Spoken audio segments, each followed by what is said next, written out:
Bienvenue sur notre chaîne. Aujourd'hui, nous vous invitons à découvrir une toute nouvelle histoire. Installez-vous confortablement avec votre pop-corn. Elle fut contrainte de céder le riche prétendant à sa sœur cadette et d'épouser un pauvre paysan. Mais le jour où tout bascula, le paysan dont elle s'était moquée se révéla être l'homme le plus riche du village. Si vous aimez les histoires poignantes mêlant trahison, drames familiaux, secrets bouleversants et douce vengeance, alors vous êtes au bon endroit. Aimez cette vidéo, abonnez-vous à la chaîne et activez les notifications pour ne manquer aucune histoire captivante.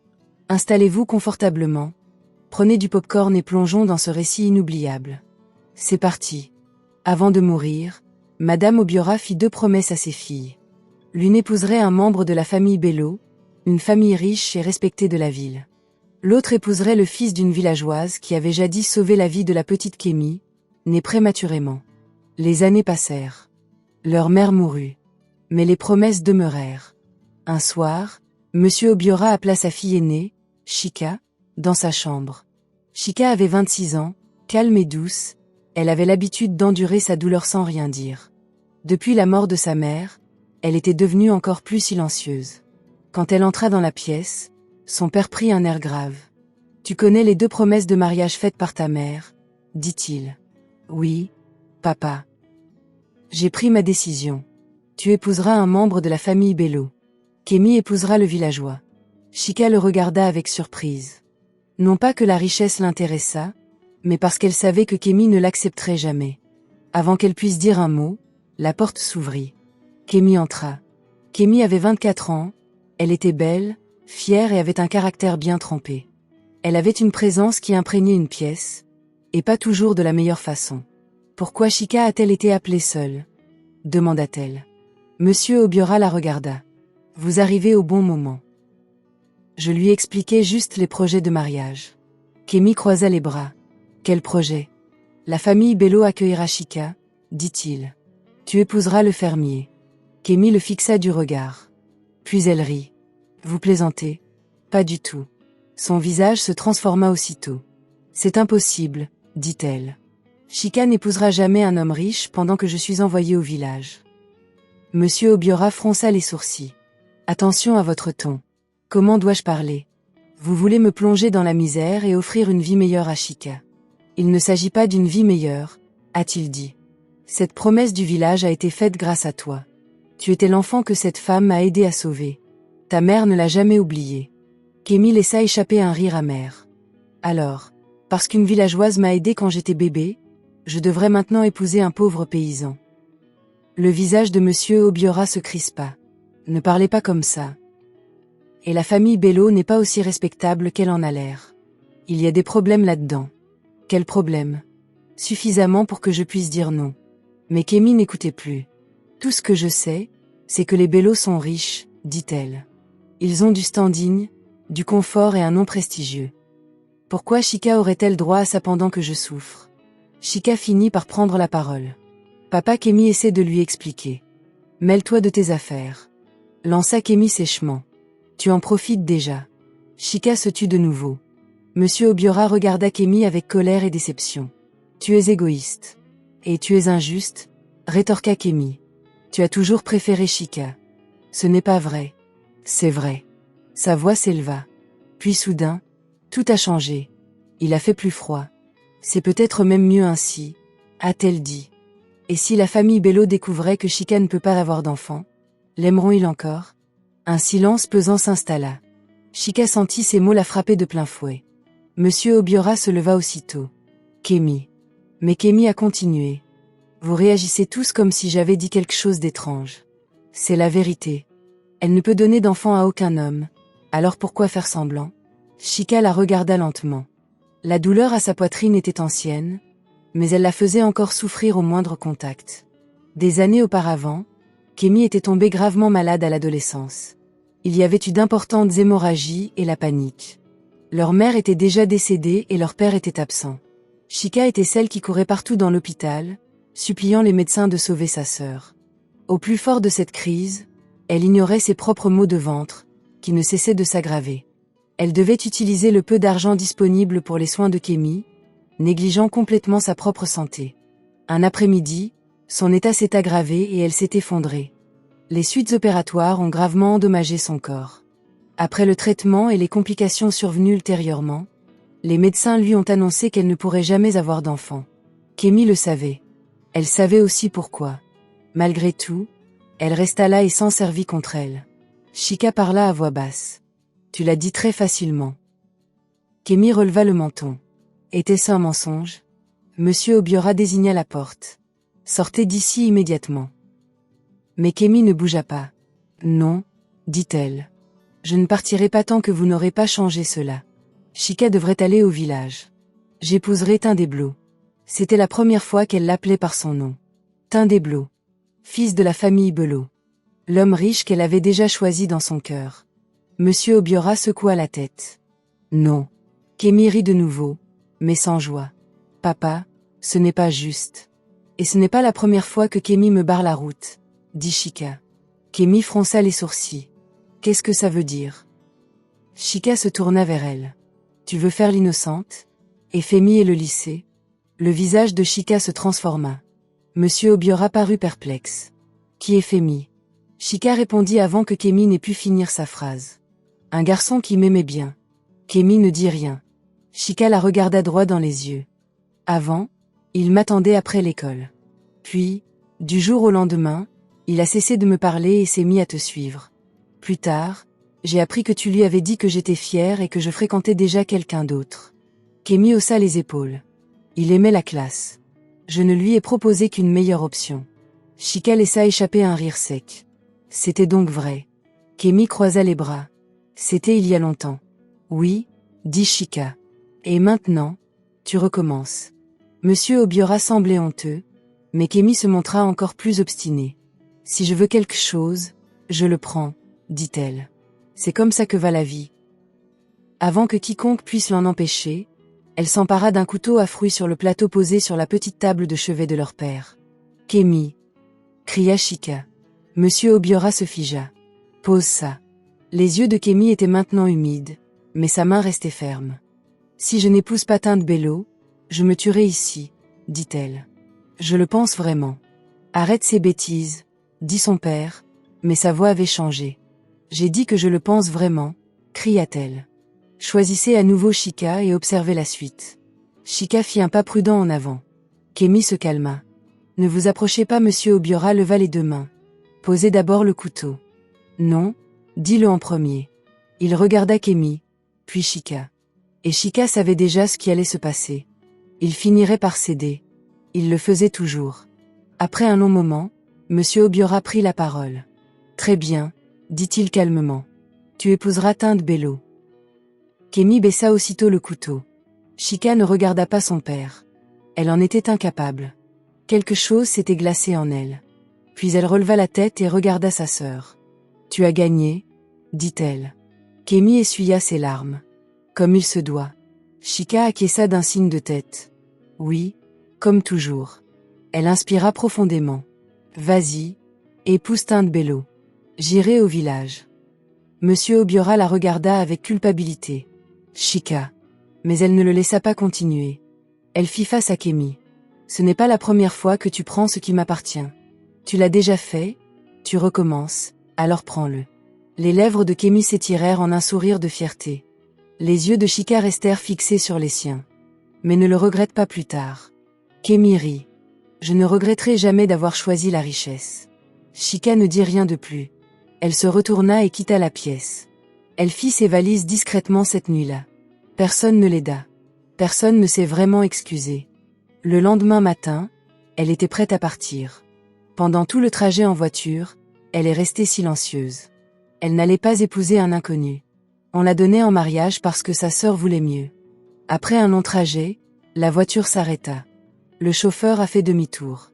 Madame, je m'arrête ici. La route est en très mauvais état. Les voitures ne passent pas par là. Chika regarda dehors. Le chemin devant elle était accidenté et étroit. Elle resta assise un instant. Puis elle descendit. Sa valise lui paraissait plus lourde qu'elle n'aurait dû l'être. Son cœur se serra encore plus. Alors qu'elle se tenait au bord de la route, une voix de femme l'appela. « Tu dois être Chika. » Elle se retourna. La femme qui se tenait là avait une 50aine d'années, vêtue simplement, avec un regard doux et un visage serein. Je suis Graissaise, dit-elle chaleureusement, la mère d'Obina. Tu peux m'appeler Maman Graisse, la salua doucement Chika. Maman Graisse sourit.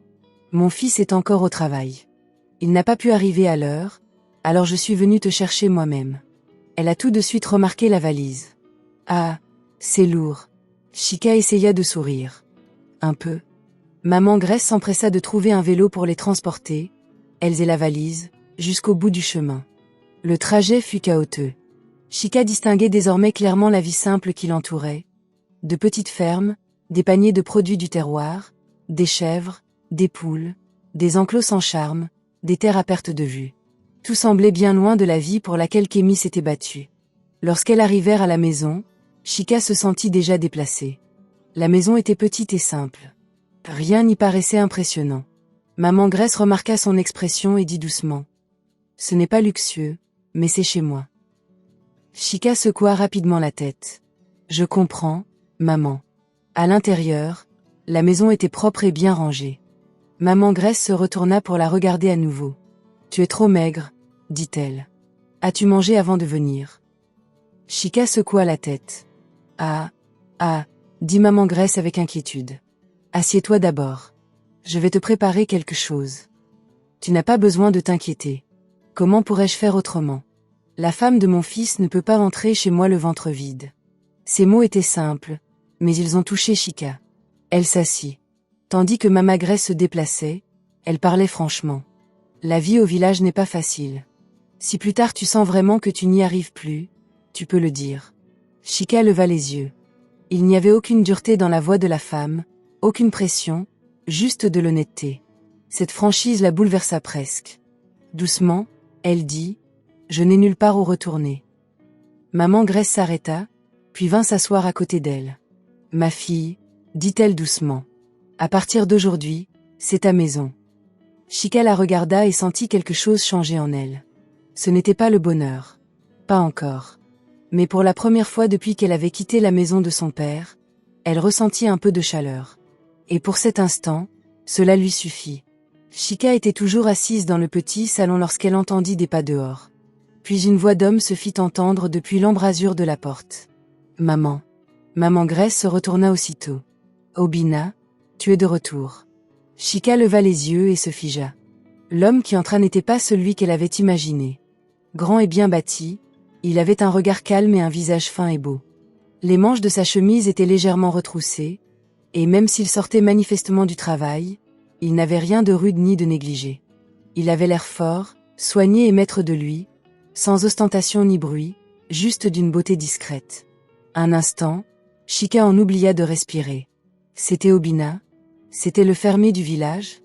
Le regard d'Obina se posa sur elle et son expression s'adoucit aussitôt. « Voici Chika, » dit-il.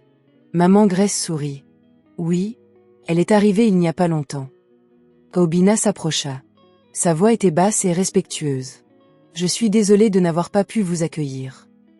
Le travail m'a retenu plus longtemps que prévu. » Chika s'est levée d'un bond. « Ça va aller. » Il fit un petit signe de tête. « J'aurais quand même dû être là. » Il n'y avait aucune fierté dans sa voix. Pas d'excuses, juste de simples excuses. Puis il fouilla dans un petit sac qu'il avait apporté. « J'ai quelque chose pour vous, » dit-il. Chika cligna des yeux. Un cadeau. Elle se prépara rapidement. Elle s'attendait à quelque chose de petit et typique d'un village. Peut-être du tissu, peut-être des sandales, peut-être quelque chose qu'elle devrait feindre d'aimer pour ne pas l'offenser.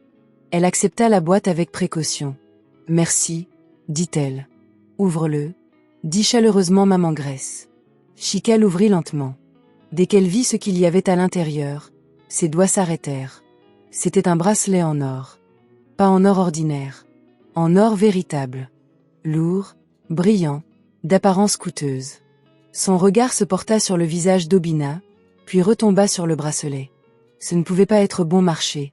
Obina remarqua son silence et l'interpréta aussitôt mal. « Tu n'aimes pas ?» demanda-t-il. « Je trouvais le design assez simple, mais si ce n'est pas à ton goût, ce n'est pas grave. J'ai aussi apporté d'autres options. »« D'autres options ?» répéta Chika. Il hocha la tête comme si de rien n'était. Maman Graisse rit doucement et se leva. Je lui avais dit de ne pas perturber la petite le premier jour, mais il n'en fit qu'à sa tête. Elle alla à un tiroir, l'ouvrit et en sortit une plus petite valise. Et c'est celui-ci aussi, dit-elle. Chika le prit, encore plus perplexe. En l'ouvrant, elle faillit le laisser tomber. À l'intérieur se trouvait un diamant rose. Elle en eut le souffle coupé. Elle ne connaissait pas grand-chose aux bijoux, mais elle en savait assez pour comprendre que ce n'était pas une pierre ordinaire. Même la façon dont elle captait la lumière semblait luxueuse. Elle releva lentement la tête. Maman Grace souriait. Si l'or ne vous plaît pas, peut-être que ça vous plaira. Chika les fixa tous les deux du regard. Puis elle observa de nouveau la pièce sobre. Vieille chaise. Mur nu. Une maison tranquille dans un village. Puis de l'or. Puis un diamant rose. Rien ne s'accordait. Elle tenta de sourire, mais sa confusion était trop évidente. Je ne comprends pas. Maman Grace et Obina échangèrent un regard. Obina s'assit alors et lui fit signe doucement de s'asseoir elle aussi. Chika s'assit. Maman Grace s'assit à côté d'elle. Obina prit la parole la première. Vous vous attendiez à des pauvres. Chika se sentit aussitôt gênée. Non, je ne voulais pas dire. Ce n'est rien, dit-il calmement. La plupart des gens font ça. Sa façon de le dire lui permit de respirer plus facilement. Maman Grace sourit. Cette maison en déconcerte plus d'un. Chika regarda de nouveau sa mère puis son fils. Je croyais que vous étiez agriculteur. Nous le sommes, répondit Obina. Cela ne fit que l'embrouiller davantage. Avant même de pouvoir se retenir, elle demanda. Comment faites-vous pour vous les offrir? Maman Grace répondit comme si elle expliquait quelque chose de tout à fait anodin. Mon fils exploite une grande ferme. Chika fit un petit signe de tête. Combien de terrains? Maman Grace fit un geste léger de la main. Pas une ou deux parcelles. Nombreux sont ceux qui évoluent dans plusieurs communautés, a ajouté Obina. L'agriculture n'est qu'une partie de l'activité. Chika le regarda. Une partie? Il hocha la tête. Il y a aussi du bétail. Pisciculture. Quelques projets touristiques. Quelques autres investissements. Quelques autres investissements. Il l'a dit avec une telle désinvolture que Chika a failli rire. Au lieu de cela, elle a posé la question avec précaution. Alors, combien gagnes-tu avec l'agriculture? Elle s'attendait à quelque chose de modeste. Quelque chose de correct pour le village. Maman Grace répondit avant même qu'Obina ait pu parler. Des milliards chaque année rien que grâce aux récoltes. Chika se tourna brusquement vers elle. Des milliards? Maman Grace hocha la tête comme si elle avait dit des milliers. Chika regarda Obina pour voir si sa mère exagérait. Mais il ne le nia pas. Il dit simplement, ça dépend de l'année. Cette réponse ne fit qu'empirer les choses. Chika laissa échapper un soupir et se rassit lentement. Pendant un instant, personne ne parla. Obina fouilla alors dans sa poche et en sortit une carte bancaire. Tiens, dit-il. Chika fronça les sourcils. Pourquoi faire? Pour tout ce dont vous avez besoin. Vêtements, articles de toilette, tout ce que vous voulez. Inutile de demander. Il posa la carte devant elle. Chika la fixa du regard. La journée lui paraissait déjà irréelle. Cela n'a fait qu'empirer les choses. Je n'ai encore rien acheté, dit-elle. Tu en achèteras, répondit Maman Grace. Tu es dans un nouvel endroit. Tu dois avoir besoin de choses. Chika hésita, puis prit la carte. Pourtant, elle semblait mal à l'aise. Obina le remarqua. Qu'est-ce qu'il y a? Je ne veux pas dépenser sans réfléchir. Un léger sourire effleura son visage. Vérifiez d'abord la balance. Chika crut qu'il plaisantait. Mais lui et sa mère semblaient graves. Alors elle sortit son téléphone, vérifia le compte lié à la carte et faillit de nouveau s'étouffer. Le montant était si élevé qu'un instant, elle crut s'être trompée dans ses calculs. Elle a vérifié à nouveau. Non. C'était réel. Elle leva lentement les yeux. C'est trop. Obina haussa légèrement les épaules. Ce compte est petit. Chika cligna des yeux. Et je vous en transférerai d'autres plus tard si vous en avez besoin. Elle le fixa du regard. Maman Grace secoua la tête avec tendresse. Pourquoi plus tard? Puisqu'elle est ta femme maintenant, c'est à elle de gérer ton argent. Chika se tourna brusquement vers elle. Non maman, ce n'est pas nécessaire. C'est nécessaire, dit Maman Grace. C'est comme ça que ça doit être. Obina acquiesça machinalement. Elle a raison. Puis il ajouta d'une voix très calme. Je te donnerai aussi mes autres cartes quand je les aurai retrouvées. Certains sont à l'intérieur. J'en ai égaré quelques-uns. Shika le regarda simplement. En avoir égaré quelques-unes? Comme s'il en avait tellement qu'il ne pouvait plus les compter. Comme si des milliards étaient la norme. Elle tenait la carte dans une main et se sentit soudain toute petite au milieu d'une situation qu'elle ne comprenait pas. Finalement, elle posa la question qui la taraudait. Si vous avez autant d'argent, pourquoi vivez-vous ici?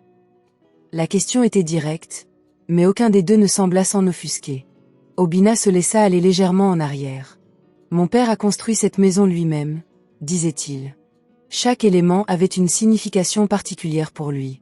Après sa mort, ma mère a refusé de partir. Maman Grace sourit tristement. Ton beau-père aimait trop cette maison. Je ne pouvais pas simplement l'abandonner. Obina regarda sa mère avant de reprendre la parole. Elle ne veut pas déménager, et je n'aime pas la laisser seule ici, alors je suis restée. Il n'y avait là aucune ostentation, aucune tentative de paraître noble. C'était la pure vérité. Shika jeta un nouveau coup d'œil autour d'elle, mais cette fois-ci différemment. Non pas comme un signe de pauvreté. En signe de souvenir. En signe d'amour. Obina poursuivit. Si vous voulez autre chose, je peux construire une nouvelle maison tout près. Quelque chose de plus grand, de plus confortable. Shika le regarda. On retrouvait ce même ton simple. Comme si construire une maison revenait à offrir une bouteille d'eau. Mais ce n'était pas l'offre en elle-même qui la touchait. C'était la raison pour laquelle il était resté. Il était assez riche pour vivre où il voulait. Il était assez puissant pour construire n'importe quoi. Pourtant, il restait dans cette vieille maison à cause de sa mère. Cela la touchait plus que l'or. Plus que le diamant rose. Plus que l'argent lui-même. Elle secoua doucement la tête. Ce n'est pas nécessaire. Obina l'observa attentivement, comme pour s'assurer de sa sincérité. Tu es sûr? Shika hocha la tête. Oui. Maman Gray sourit, sereine et satisfaite. Alors, quelque chose s'adoucit en Shika. C'était la première fois qu'elle regardait Obina et ressentait quelque chose de plus profond que de la surprise. Du respect. Un respect véritable. Non pas parce qu'il était riche, mais parce qu'il ne l'affichait pas ostensiblement. Parce qu'il restait proche de sa mère. Parce qu'il avait du pouvoir et parlait encore avec douceur. Pour la première fois depuis son entrée dans cette maison, Shika eut le sentiment que sa vie n'était peut-être pas terminée. Peut-être avait-elle simplement changé de direction. Maman Gray se leva. Laissez-moi aller chercher à manger. Vous pouvez discuter toutes les deux. Elle les laissa dans le salon. Un bref silence s'installa. Puis Obina regarda Shika et dit doucement. Tu as toujours l'air d'avoir envie de t'enfuir. Shika baissa les yeux, gênée. Il ne se moqua pas d'elle. Je sais que la journée a été éprouvante, dit-il. Tu n'es pas obligé de tout comprendre d'un coup. Elle le regarda lentement. Son visage était calme. Sa voix l'était aussi. Et d'une certaine manière, cela a rendu les choses plus faciles. Je ne m'attendais absolument pas à ça, admit-elle. Je sais. Un autre court silence suivit. Shika regarda de nouveau le bracelet, puis lui. Tu es vraiment agriculteur? Cela le fit enfin sourire. Oui, répondit-il. Vraiment. Son sourire transforma complètement son visage. Shika détourna le regard trop vite. Et pour la première fois, sans se forcer, un léger sourire se dessina sur son visage. Ce soir-là, après le repas, le calme revint. Maman Grace montra à Shika où elle pouvait se rafraîchir et où étaient rangées ses affaires. La maison était toujours simple, mais Shika remarqua alors le soin qui y était apporté. Tout était propre. Chaque chose était à sa place. À la tombée de la nuit, une nouvelle préoccupation l'envahit, le sommeil. Oui, elle et Obina étaient mariées à présent. Mais ils restaient des inconnus. Elle ne l'avait rencontré que ce jour-là. L'idée de partager une chambre avec lui serrait la poitrine. Non pas qu'il ait mal agi, mais parce que tout allait trop vite. Au bout d'un moment, Maman Grace se retira dans sa chambre, les laissant tous deux de nouveau au salon. Shika était assise, les mains sur les genoux, ne sachant pas comment aborder le sujet. Obina remarqua son malaise. « Qu'y a-t-il » demanda-t-il. Shika hésita, puis dit doucement. « À propos de ce soir. » Il comprit aussitôt. Son visage s'adoucit. « J'ai changé les draps de ma chambre pour toi, » dit-il. « Tu peux dormir là. » Shika leva brusquement les yeux. Il a poursuivi. « Je logerai ailleurs jusqu'à notre mariage. Peut-être chez mon cousin ou dans une autre maison du quartier. Je ne veux pas que tu te sentes mal à l'aise. » Shika le fixa un instant. « Tu quitterais ta chambre pour moi ?» Obina parut surpris par la question. Bien sûr. Elle ne savait pas quoi dire. Cette réponse la touchait plus qu'elle ne l'aurait cru. Dans la maison de son père, tant de choses lui avaient été imposées. On décidait pour elle et on attendait d'elle qu'elle s'y conforme. Mais ici, cet homme qu'elle connaissait depuis quelques heures à peine lui laissait de l'espace sans qu'elle ait à le supplier. « Merci », dit-elle doucement. Il se contenta d'acquiescer. « Vous devriez vous reposer. » La journée fut longue. Un peu plus tard, maman Grace revint et entendit l'arrangement. Aussitôt, elle fronça les sourcils. « Chez quel cousin ?» demanda-t-elle. Obina répondit calmement. « J'ai dit que je resterais là-bas ce soir. »« À cette heure-ci » dit-elle. « Et vous voulez frapper à la porte de quelqu'un en pleine nuit ? C'est bon. Ce n'est pas bon. » Obina essaya de s'expliquer, mais Mama Grace ne l'écoutait pas. La nuit était déjà bien avancée et l'un des chemins de traverse était devenu boueux après une courte averse.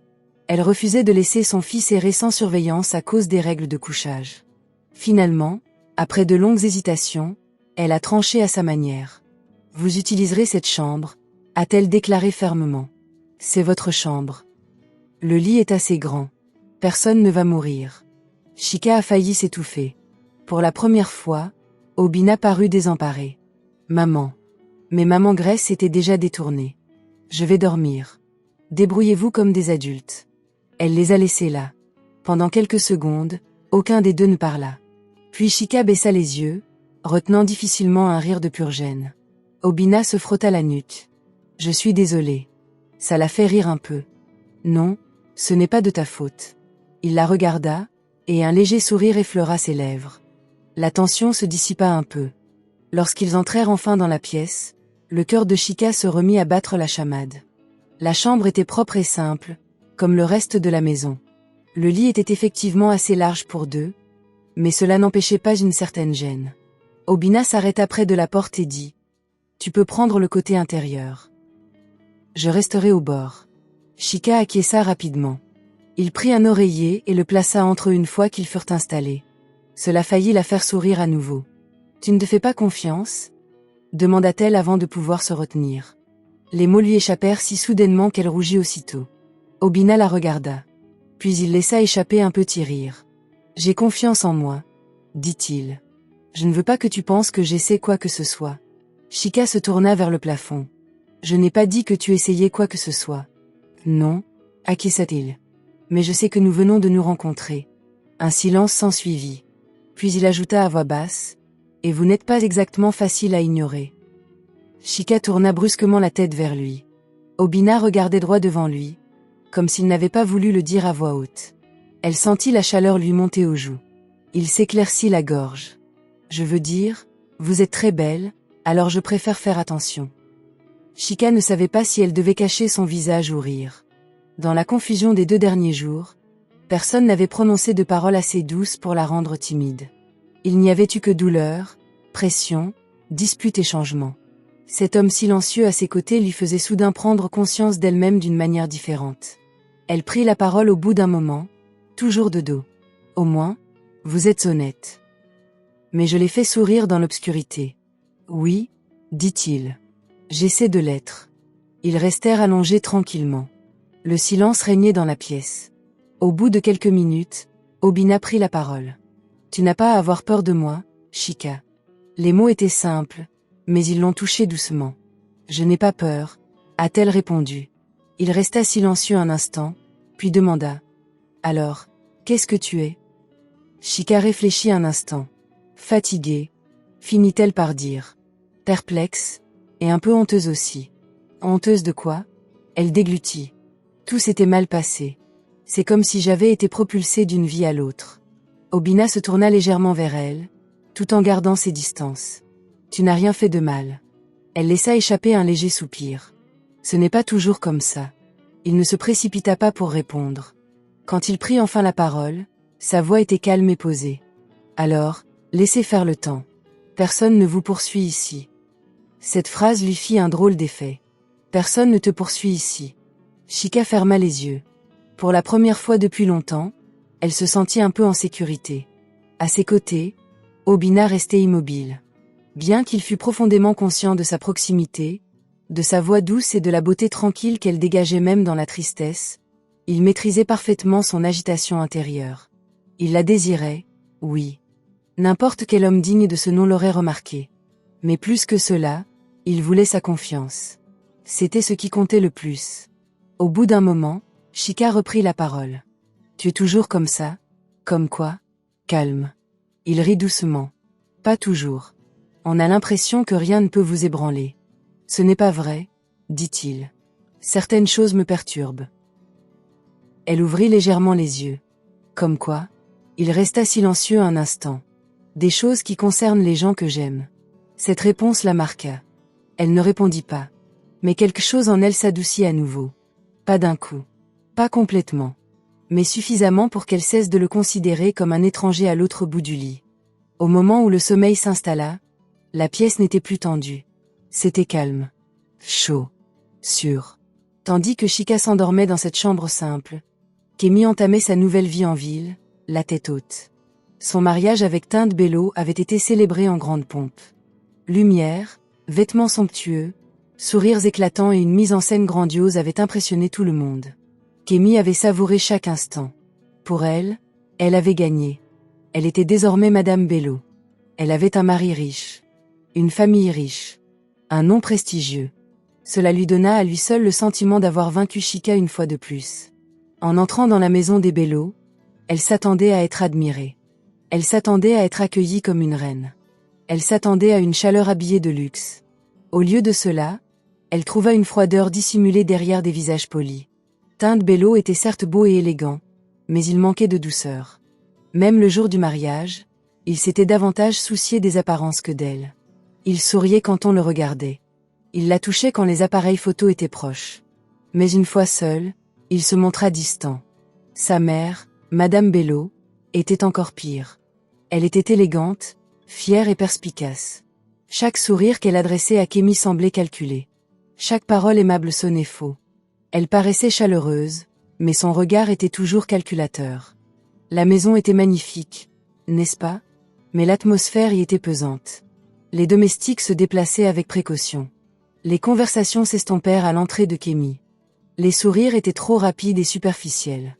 Dès le deuxième jour, Kémy commença à percevoir des signes de faiblesse. On discutait des projets de loi à voix basse. Un membre du personnel a été licencié pour avoir parlé trop librement au téléphone. Tinde recevait sans cesse des appels tendus auxquels il ne donnait aucune explication. Sa mère posait constamment des questions indirectes concernant la propriété de la famille Obiora, les titres de propriété et les fonds disponibles. Kémy n'était pas naïve. Elle comprit rapidement que quelque chose clochait. Un soir, elle confronta Tinde dans leur chambre. « Tu as dit que tout allait bien, » dit-elle. « Pourquoi ta mère s'enquiert-elle sans cesse de la fortune de mon père ?» Tinde, qui desserrait sa cravate, la regarda à peine. Elle essaie simplement de comprendre la famille dans laquelle elle s'est mariée.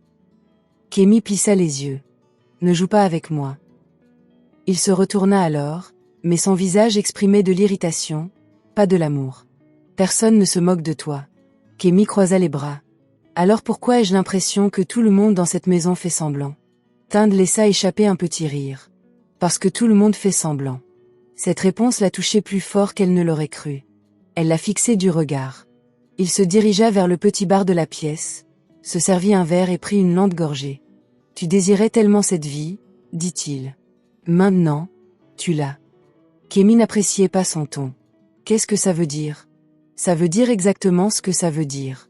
Elle s'approcha. « Tu veux dire que tu ne voulais pas de ce mariage ?» Tinde la regarda par-dessus la vitre. « Je dis que le mariage n'est pas toujours une question d'amour. » Le visage de Kémy se figea. Pour la première fois, la vérité se dressait devant elle, sans phare. Ce mariage n'était qu'une transaction, un statut contre un autre, un besoin contre un autre. Et au fond, il y avait de la cupidité. En bas, Madame Bello n'était pas mieux. Elle traitait les employés avec une froide supériorité. Et Kémy s'intégra facilement à cet environnement. Elle a insulté une femme de ménage parce qu'elle lui avait apporté le thé en retard. Elle s'est plainte de l'accent d'un chauffeur. Elle s'est moquée des chaussures d'une femme de ménage et a déclaré que certaines personnes ne devraient jamais être autorisées à entrer dans de belles maisons. Au lieu de la corriger, Madame Bello l'y encourageait discrètement. La famille était peut-être au bord du gouffre, mais elle aimait toujours se donner des airs supérieurs aux autres. Et Kémy aimait se joindre à eux. Pourtant, l'admiration qu'elle espérait ne vint jamais. Personne dans cette maison ne la respectait vraiment.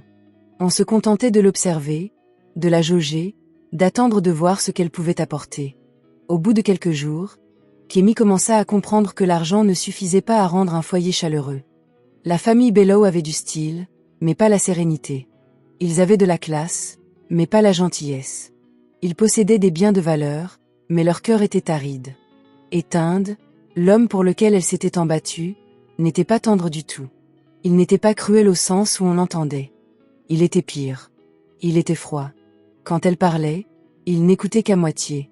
Quand elle se plaignait, il balayait ses plaintes d'un revers de main. Quand elle tentait de se rapprocher, il ne répondait que lorsque cela l'arrangeait. Il n'avait ni tendresse, ni patience, ni véritable attention. Ce mariage battait de l'aile avant même d'être stable. Mais Kémy était trop fière pour l'admettre. Alors elle continuait de s'habiller avec élégance, de parler avec assurance et d'afficher sa richesse comme une arme. Si la maison était factice, elle le serait aussi avec eux. Si l'amour manquait, elle le remplacerait par l'orgueil. Pourtant, tard dans la nuit, quand le silence régnait dans la maison et que Tinde lui tournait le dos dans le lit, une pensée commençait à la tourmenter. Et si son père avait eu raison, loin de la ville, dans une petite chambre avec un lit simple et un oreiller posé entre leurs corps, Chika dormit plus paisiblement que Kémy ne l'aurait cru possible. Les jours suivants furent calmes, mais cette paix fut de courte durée.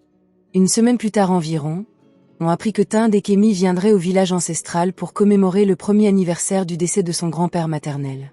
Dès qu'elle l'entendit, Chika sentit sa poitrine se serrer. Elle espérait ne jamais les croiser, mais le village était trop petit pour cela. Cet après-midi-là, Chika suivit Mama Grace jusqu'au marché pour acheter quelques provisions. Les gens ont chaleureusement salué Mama Grace. Certains ont aussi souri à Chika. Puis un SUV sombre s'est arrêté sur le bas-côté de la route. Kémy descendit la première, richement vêtue et se tenant avec une assurance qui laissait à désirer. Tinde la suivit, impeccable et fière comme toujours. Un bref instant, le regard de Kémy croisa celui de Chika. Puis elle détourna le regard et dit à voix haute à Tinde. « Alors c'est ici ? Pas étonnant que les routes soient dans un tel état. Comment font les gens pour vivre ici ?» Tinde jeta un coup d'œil autour de lui avec un sourire forcé. Il se débrouille.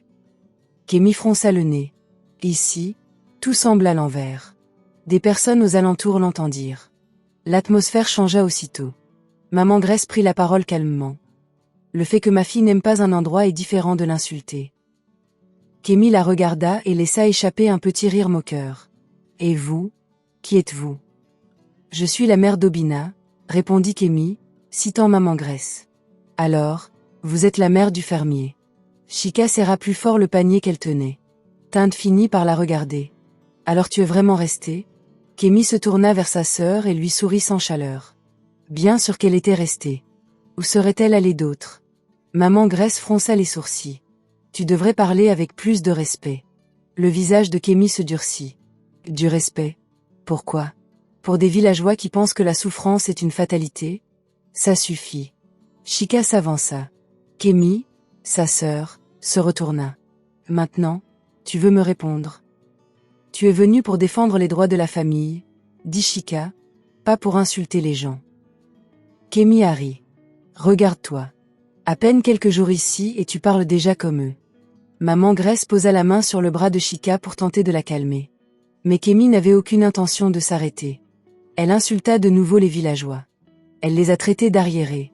Elle a dit que l'argent était ce qui séparait les gens importants des autres. Tinde ne l'a pas arrêté. Quand cela l'arrangeait, il ajoutait ses propres paroles glaciales. Kémy déclara alors vouloir voir où vivait désormais Chika. Avant que quiconque puisse l'arrêter, elle se dirigea vers la maison, Tinde sur ses talons. Quand Chika et Mama Grace arrivèrent, Kémy était déjà entrée dans la propriété et riait. « C'est ici ?» demanda-t-elle. « C'est ici que tu habites maintenant. » La maison était simple, propre et calme. Mais Kémy regarda autour d'elle comme si c'était une plaisanterie. « Alors, c'est ça la vie que tu as choisie ?» dit-elle d'un ton moqueur. « Je n'ai pas choisi ça, » dit Chika. « Tu m'y as forcé. » Kémy haussa les épaules. « Et je t'ai rendu service. » Maman Grace intervint. « Ça suffit. Tu as insulté ce village, cette maison et ses habitants. Kémy se tourna vers elle. Ne me parle pas comme si nous étions égales. Ces mots étaient si durs que même Tinde la regarda. Le visage de Chika se transforma. Fais attention à la façon dont tu lui parles. Ou quoi? Demanda Kémy. Tu vas défendre ta pauvre nouvelle famille? Puis son regard se posa sur le diamant rose qui reposait dans son écrin sur la table de chevet. Chika avait déjà essayé. Kémy s'approcha, ouvrit l'étui et se figea. Dès qu'elle le vit clairement, son visage passa de la surprise à la suspicion. Elle se tourna brusquement vers Chika. Tu as volé ça. Chika la fixa du regard. Quoi? Ça appartient à papa. Non? Dit Kémy. Comment des gens comme ça pourraient se payer un truc pareil autrement?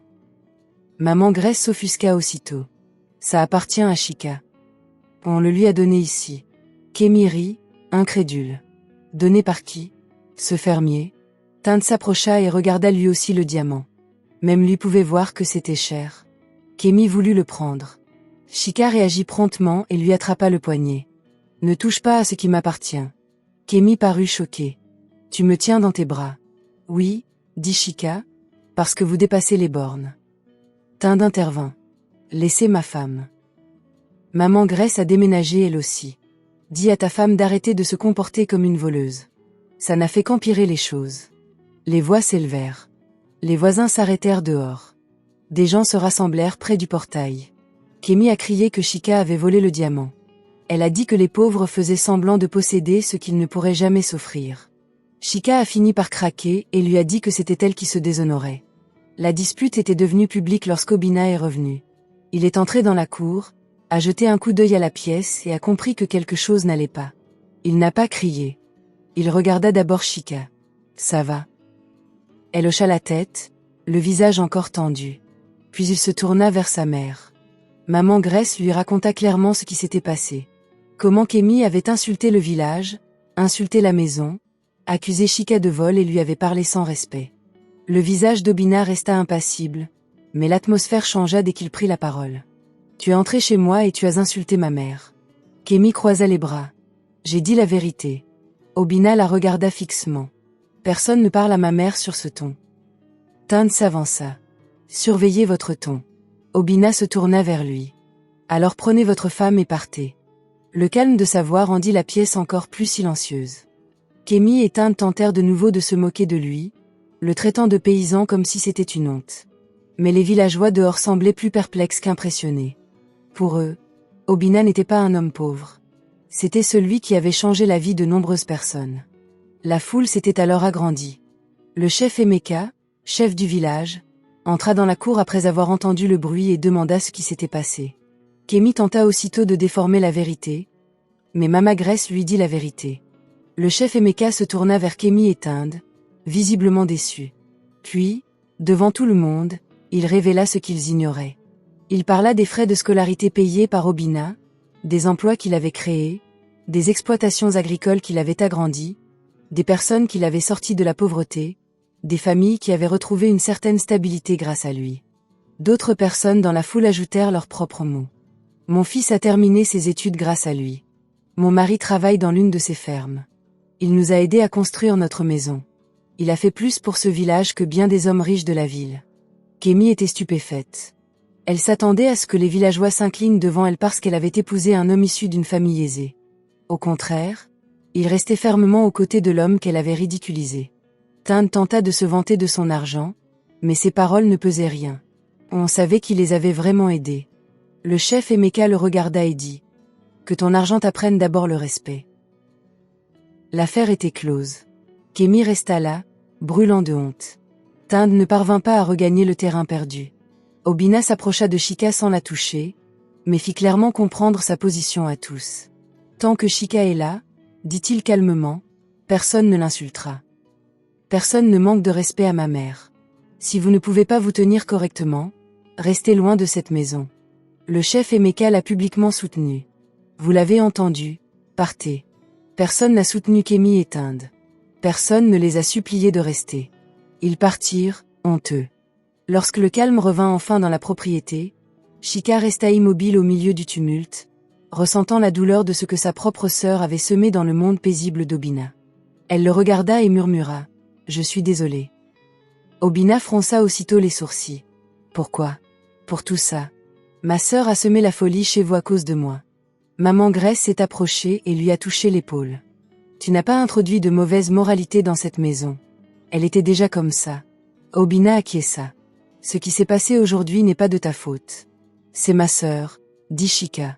Oui, répondit-il, mais elle est responsable de ses actes. Maman Grace la regarda droit dans les yeux et m'écouta attentivement. Tu fais désormais partie de cette maison. Alors si quelqu'un t'insulte ici, il nous insulte aussi. Ces mots résonnèrent profondément en Chika. Ce soir-là, après le dîner, le silence revint dans la maison. Maman Grace se retira dans sa chambre, laissant Chika et Obina dehors, dans la fraîcheur de la nuit. Ils étaient assis côte à côte sur la petite marche devant la maison. Au bout d'un moment, Chika dit « Merci ». Obina la regarda. « Pourquoi ? Pour aujourd'hui, pour m'avoir défendu, pour avoir défendu ta mère. » Il répondit simplement « C'est mon rôle ». Elle le regarda « Ton rôle. Tu es ma femme ». Ces mots étaient si simples, et pourtant ils l'ont touchée en plein cœur, là où elle ignorait encore avoir besoin de douceur. « Je m'y habitue encore », a-t-elle avoué. Il esquissa un sourire. « Je sais. » Elle resta silencieuse un instant, puis dit « J'ai été impressionnée moi aussi. » « Par quoi ? » ?»« Par la façon dont vous les avez gérés. Tu n'as pas crié, mais dès que tu es entré, tout a basculé. » Il regardait droit devant lui. « J'étais en colère, je le sais. Si j'avais parlé comme je le voulais, la situation aurait empiré. » Cette sincérité la fit sourire. Le silence entre s'adoucit. Au bout d'un moment, Obina dit doucement « Tu n'as rien à craindre ici. » Chika baissa les yeux sur ses mains. Avec certaines personnes, l'amour ressemble toujours à une condition. Il se tourna légèrement vers elle. « Et avec moi ?» Elle resta silencieuse un instant. Puis elle répondit honnêtement « Avec toi, non. » Le silence resta entre elles. Il la désirait, c'était vrai. Il avait remarqué sa douceur, sa beauté, sa façon de parler avec douceur malgré la souffrance qu'elle portait, mais il se retenait encore. Il voulait d'abord gagner sa confiance. Il voulait qu'elle soit prête, pas sous pression. Au bout d'un moment, il dit à voix basse « Tu es très belle. » Le visage de Chika s'empourpra aussitôt. Personne ne le lui avait jamais dit ainsi. Non pas pour la flatter, non pas pour en tirer profit, mais parce qu'il le pensait vraiment. Sa voix était douce. « Tu dis vraiment ce que tu penses. Avec toi, oui. » Ils restèrent assis là en silence après cela, plus proches que jamais. Ce soir-là, lorsqu'ils se sont allongés, la tension avait disparu de la pièce. La timidité persistait, certes, mais la confiance aussi. Et pour Chika, cela comptait énormément. Dans la maison de son père, l'affection avait toujours été conditionnelle. Avec Obina, elle commençait à connaître un autre genre d'amour, un amour protecteur plutôt que blessant. Le lendemain matin, un autre sujet surgit. Le mal de dos du chef Emeka, qui le faisait souffrir depuis l'affrontement précédent, s'aggrava. Quand Obina apprit la nouvelle, le vieil homme souffrait atrocement et dut être transporté jusqu'à un endroit accessible en véhicule. Chika assista à la scène, le cœur lourd. La route menant au village était en très mauvais état. Si un incident plus grave survenait la nuit ou sous la pluie, les secours arriveraient trop tard. Ce soir-là, elle s'assit avec Obina et lui dit « Cette route est un vrai problème. » Il la regarda. « Je sais. »« Non, » dit-elle doucement. « Je veux dire, quelqu'un pourrait mourir parce que les secours n'arriveront pas assez vite. » Il resta silencieux un instant, puis hocha la tête. « Peut-on faire quelque chose ?» demanda-t-elle. Un léger sourire effleura son visage. « J'y pensais déjà. » Ils décidèrent donc ensemble de financer la construction d'une véritable route pour le village. Les villageois furent touchés, mais beaucoup protestèrent. Ils affirmèrent qu'Obina avait déjà fait énormément au fil des ans. Il avait payé les frais de scolarité, créé des emplois, aidé des familles et amélioré l'agriculture dans la communauté. Malgré tout, lui et Chika ont insisté. Pour Chika, c'était extrêmement important. Pour la première fois de sa vie, elle participait à quelque chose qui aidait les autres au lieu d'alimenter l'égoïsme. Les travaux ont commencé rapidement. De vrais ouvriers sont arrivés. De vraies machines sont arrivées. De bons matériaux sont arrivés. Ce n'étaient pas des paroles en l'air. C'était un travail sérieux, soutenu par de véritables fonds. Bientôt, la nouvelle parvint en ville. Kémy apprit que Chika et Obina réparaient la route. Aussitôt, l'envie la saisit de nouveau. Elle avait espéré que le village se souviendrait de sa richesse et oublierait la honte de ce jour-là. Au lieu de cela, Chika et Obina gagnaient encore plus en respect. Elle le confia à Tinde. Au début, cela ne l'intéressait pas vraiment. Mais lorsqu'elle lui expliqua la rapidité avec laquelle les travaux avançaient et leur coût apparemment élevé, son attention se porta sur lui. Kémy arpentait la pièce. Ça n'a aucun sens. De l'or, des diamants, des cartes prépayées, et maintenant, un projet routier. Comment un pauvre paysan pourrait-il se permettre tout ça? Tinde ne dit rien. Ce silence ne fit que renforcer ses soupçons. Il vole forcément, dit-elle. C'est forcément le cas. Il a endoctriné ses villageois et maintenant, avec l'argent volé, il se prend pour un héros. Une autre idée lui vint alors à l'esprit. Et si on finançait la route d'abord? Se dit-elle soudain. Si on le fait, ils cesseront de les complimenter et commenceront à nous complimenter. Mais la vérité était simple. Ils ne pouvaient pas rivaliser avec ce qui se passait déjà. Avant même qu'ils puissent réagir, Obina avait pris une trop grande avance. La construction était déjà bien avancée, rapide et bien financée. Lorsque Kémy et Tinde sont passés en voiture pour le constater par eux-mêmes, ils ont été stupéfaits. Il y avait des ouvriers partout. La route prenait déjà forme. La qualité était évidente. Kémy resta là, bouche bée. C'est impossible. Le visage de Tinde était crispé. Non, ça arrive. Avec quel argent? Lança-t-elle sèchement. Il ne répondit pas, car il se posait la même question. Et le pire, c'est que rien dans ce projet ne semblait truqué. Pas de bruit, pas de retard, pas de travail à moitié fait, que des résultats. L'envie de Kémy se mua en quelque chose de plus sombre, haine, suspicion, le besoin de le démasquer. Elle regarda la route, les ouvriers, la preuve flagrante que Chika et Obina avançaient sans elle, et dit entre ses dents serrées. Il cache quelque chose. Puis elle se tourna vers Tinde. Je le démasquerai, dit-elle. Je n'ai pas le choix. Et loin de cette amertume, Chika se tenait aux côtés d'Obina ce même soir, observant la route commencer à transformer le village, et ressentit quelque chose qu'elle n'avait jamais connu dans la maison de son père. De la fierté, non pas la ville, mais une fierté pure. Ce genre de paix qui naît du fait d'être aux côtés de quelque chose de bon. Mais la paix fut de courte durée. Kémy n'arrêta pas. Elle n'arrêtait pas de traiter Chika de menteuse. Elle répétait sans cesse que le diamant, l'argent, et même le projet de route provenaient forcément de vol. Elle refusait d'admettre que la vie de Chika au village puisse être meilleure que la sienne en ville. Quelques jours plus tard, Chika et Obina allèrent en ville faire quelques achats pour le mariage. Les travaux routiers avançaient rapidement et l'on parlait déjà de la cérémonie officielle qui allait bientôt avoir lieu. Ils s'arrêtèrent dans une boutique. Chika examinait des tissus lorsqu'elle entendit une voix familière. Alors même les femmes du village font leurs courses ici maintenant. Elle se retourna. Kémy se tenait près de l'entrée, Tinde à ses côtés. Son visage arborait toujours ce même sourire amer.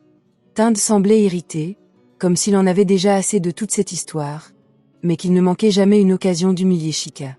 Kémy s'approcha et scruta Chika de la tête aux pieds. « Dis-moi la vérité, » dit-elle. « Combien as-tu volé maintenant ?» Chika ne répondit pas tout de suite. Elle se contenta de regarder sa sœur calmement. Kémy rit. Ou peut-être que ton pauvre mari fermier a enfin trouvé des riches à duper. Cela suffit. Pour la première fois, Chika ne l'avala pas. Elle s'approcha. Tu devrais te taire. Kémy cligna des yeux, puis rit de nouveau. Ou quoi? La voix de Chika restait basse, mais chaque mot était parfaitement audible. Ou alors, je vais te dire ce que tu ne veux pas entendre. Tu as pris toute ta vie, Kémy, et tu continues d'agir comme si le monde te devait encore plus. Le visage de Kémy se durcit. Chika poursuivit. Tu as fait ce mariage de convenance pour le prestige. Tu as accaparé l'attention de nos parents et tu te plains encore que ce n'est pas suffisant. Tu as instrumentalisé ma souffrance comme si elle ne comptait pour rien. Même ce que j'ai perdu à cause de toi, tu l'as transformé en insulte. Les clients de la boutique commençaient à nous observer. Tinde s'avança. Attention à ce que tu dis. Chika se tourna brièvement vers lui. Ne t'en mêle pas. Puis elle se tourna de nouveau vers Kémy. Tu crois que l'argent ne devrait appartenir qu'à ceux qui font le plus de bruit pour leur orgueil? Tu crois que parce que j'ai épousé quelqu'un du village, je devrais être diminuée? Mais je ne suis pas diminuée. Les yeux de Kémy s'illuminèrent. Tu n'es rien sans pitié. Tout le monde ne t'aide que par compassion. Chika la gifla. Le bruit fut si sec qu'il fit taire toute la boutique. Pendant une seconde, Chika elle-même resta figée. Kémy porta la main à sa joue et la fixa, sous le choc. Non pas à cause de la douleur, mais parce que Chika avait finalement fait ce qu'elle n'aurait jamais imaginé. L'aînée, d'habitude si docile, avait refusé. Tinde s'apprêtait à bouger, mais Obina s'interposa entre Chika et lui avant qu'il ne puisse s'approcher davantage. Sa voix, calme mais ferme, mit fin à la folie. Si l'un de vous deux harcèle encore ma femme, il y aura des conséquences. Kémy regarda Chika puis Obina et vit quelque chose qui lui déplut. Chika lui échappait. Elle n'était plus la même femme qui se taisait pour préserver la paix. Kémy, furieuse, empoigna son sac à main et sortit en trombe. Tinde la suivit, non sans avoir lancé un regard noir à Chika et Obina. Le soir même, la situation s'est aggravée. Kémy est allée directement voir son père. Elle a pleuré, s'est plainte et s'est fait passer pour la victime. Elle a dit que Chika était devenue arrogante à cause de l'argent du village. Elle a dit qu'Obina l'a monté contre sa famille. Elle a dit qu'il convoitait probablement aussi leurs biens familiaux. C'est alors qu'une autre vérité éclata au grand jour. La majeure partie des biens précieux que leur défunte mère avait légués étaient destinés à Chika, ou du moins Chika avait un droit légitime sur une part importante. Kémy l'avait toujours su, et elle le détestait. Pour elle, il était absurde que Chika, qui vivait désormais au village, puisse avoir des droits plus légitimes qu'elle. Lorsque Chika entendit cela plus tard, elle n'en fut même pas surprise. Mais Obina était formelle. « Ce qui t'appartient doit te rester », lui dit-il. « Personne ne doit te forcer à y renoncer. » Chika le regarda en silence. Il poursuivit. « Et si cela peut vous faire plaisir, je mettrai encore plus d'argent à votre nom. Ce n'est pas un problème. » Il le dit si simplement qu'elle en oublia presque à quel point c'était inhabituel. Il n'a pas parlé de ses droits comme s'il lui rendait service. Il a parlé comme si ses droits allaient de soi. Cela n'a fait qu'attiser l'amertume de Kémy. Pendant qu'Obina parlait de générosité, Tinde avait déjà commencé à la presser pour avoir accès à ses propres économies. Alors que les préparatifs du mariage de Chika et Obina avançaient, de plus en plus de choses concernant Obina devenaient incohérentes. Il avait des assistants, des managers, il a passé un coup de fil, et tout a basculé. Son assistant, Henry Cole, s'occupa de plusieurs préparatifs avec l'assurance tranquille de quelqu'un habitué aux cercles les plus influents. Lorsqu'ils se rendirent à l'hôtel réservé pour leur mariage officiel, le personnel accueillit Henry avec un respect tel qu'il ne pouvait être un simple employé. Chika le remarqua. Elle remarqua aussi la facilité avec laquelle une chambre d'hôtel de luxe avait été réservée. La prudence avec laquelle les vendeurs parlaient autour d'Obina. Et comment certaines personnes semblaient le connaître sans trop en dire. Pourtant, il s'habillait toujours simplement. Parlait toujours à voix basse. Se comportait toujours comme un homme qui n'avait rien à prouver. Puis vint l'essayage de la robe de mariée. Une boutique de renom avait déjà préparé une robe pour Chika. Lorsqu'elle la vit, elle en resta sans voix. C'était élégant, raffiné et d'une valeur inestimable. Elle se tourna vers Obina. « C'est toi qui as commandé ça ?» Il acquiesça. « Quand ?»« Il y a quelque temps. » « Il y a quelque temps. » Il esquissa un sourire. « Bien avant maintenant. » Cette réponse la marqua. Lorsqu'elle essaya la robe et sortit, Obina la regarda et oublia de dissimuler ce qu'il lisait sur son visage, l'amour. Un amour profond et sincère. Chika en resta un instant sans voix. Un simple paysan, même riche, n'aurait pas dû avoir une telle influence.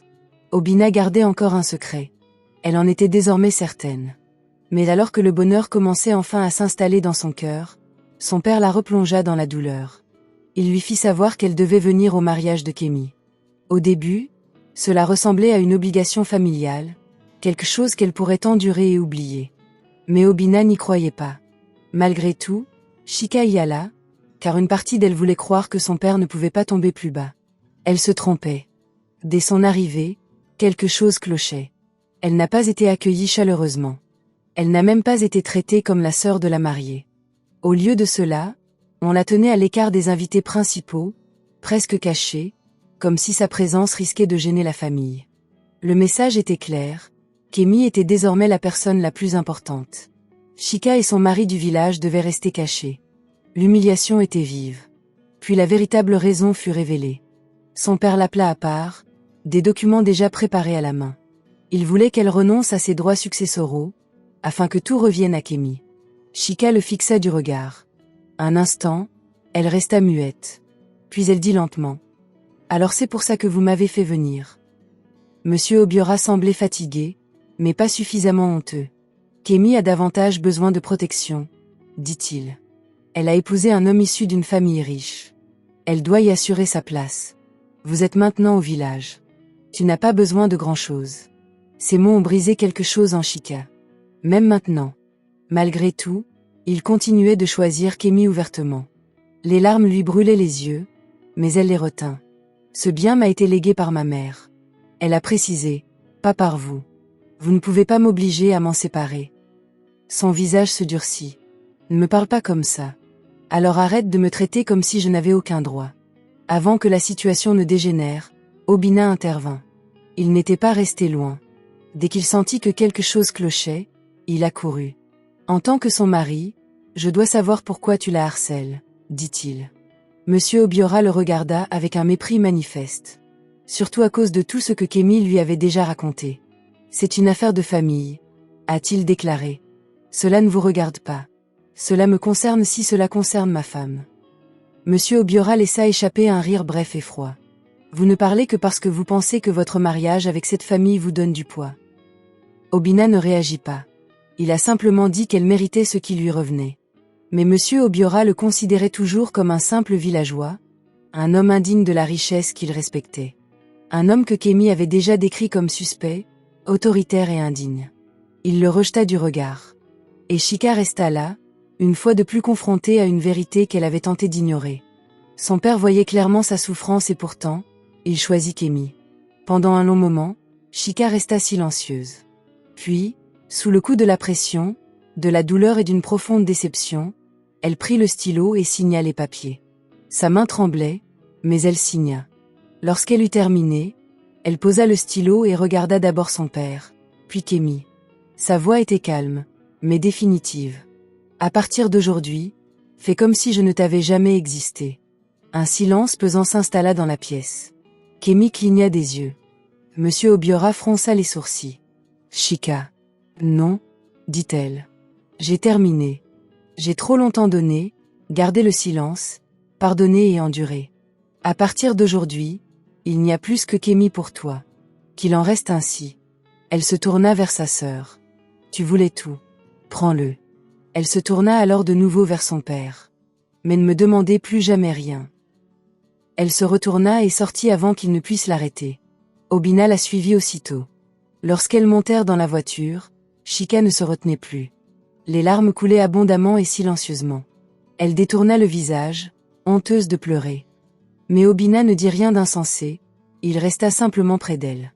Une fois rentrée à la maison, maman Grace vit le visage de Chika et comprit aussitôt qu'un drame s'était produit. Elle n'a pas posé de questions tout de suite. Elle a ouvert les bras. Chika s'y est blottie comme une enfant qui avait trop longtemps porté le poids de sa douleur. Maman Grace la serra fort dans ses bras. Ça suffit. Tu es à la maison maintenant. Ce mot encore. Maison. Il a fait jaillir quelque chose en Chika. Cette nuit-là, elle pleura pour la première fois. Non pas parce que Kémy avait gagné, non pas parce que l'héritage avait disparu, mais parce qu'elle avait enfin compris que certaines blessures ne venaient pas d'ennemis. Elles venaient de ceux qui auraient dû l'aimer le plus. Maman Grace est restée avec elle. Obina est restée avec elle aussi. Aucune des deux ne l'a fait se sentir faible d'avoir craqué.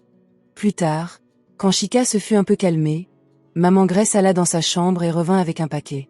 Elle le déposa dans les mains de Chika. Chika parut perplexe. Maman, ouvre-le. À l'intérieur se trouvait un ancien mais magnifique bijou de famille. Il valait une fortune, et Chika comprit immédiatement qu'il n'avait pas été offert à la légère. Je n'en peux plus, dit-elle rapidement. Maman Grace lui prit la main. Si, tu peux. Non, maman. C'est trop. Maman Grace secoua la tête. Tu n'es pas seulement ma belle-fille. Tu es ma fille. Cette maison est aussi la tienne. Ici, tu es aimée. Ici, tu es en sécurité. Chika la regarda, puis Obina, et un sentiment de soulagement l'envahit. Le sang l'avait trahi. L'amour lui avait bâti une nouvelle famille. Cette vérité l'avait guéri bien plus que l'argent n'aurait jamais pu le faire. Mais tandis que Chika trouvait la paix, la victoire de Kémy commençait déjà à se corrompre. Tinde et sa famille avaient un besoin urgent d'argent. Leur image soignée devenait de plus en plus difficile à préserver.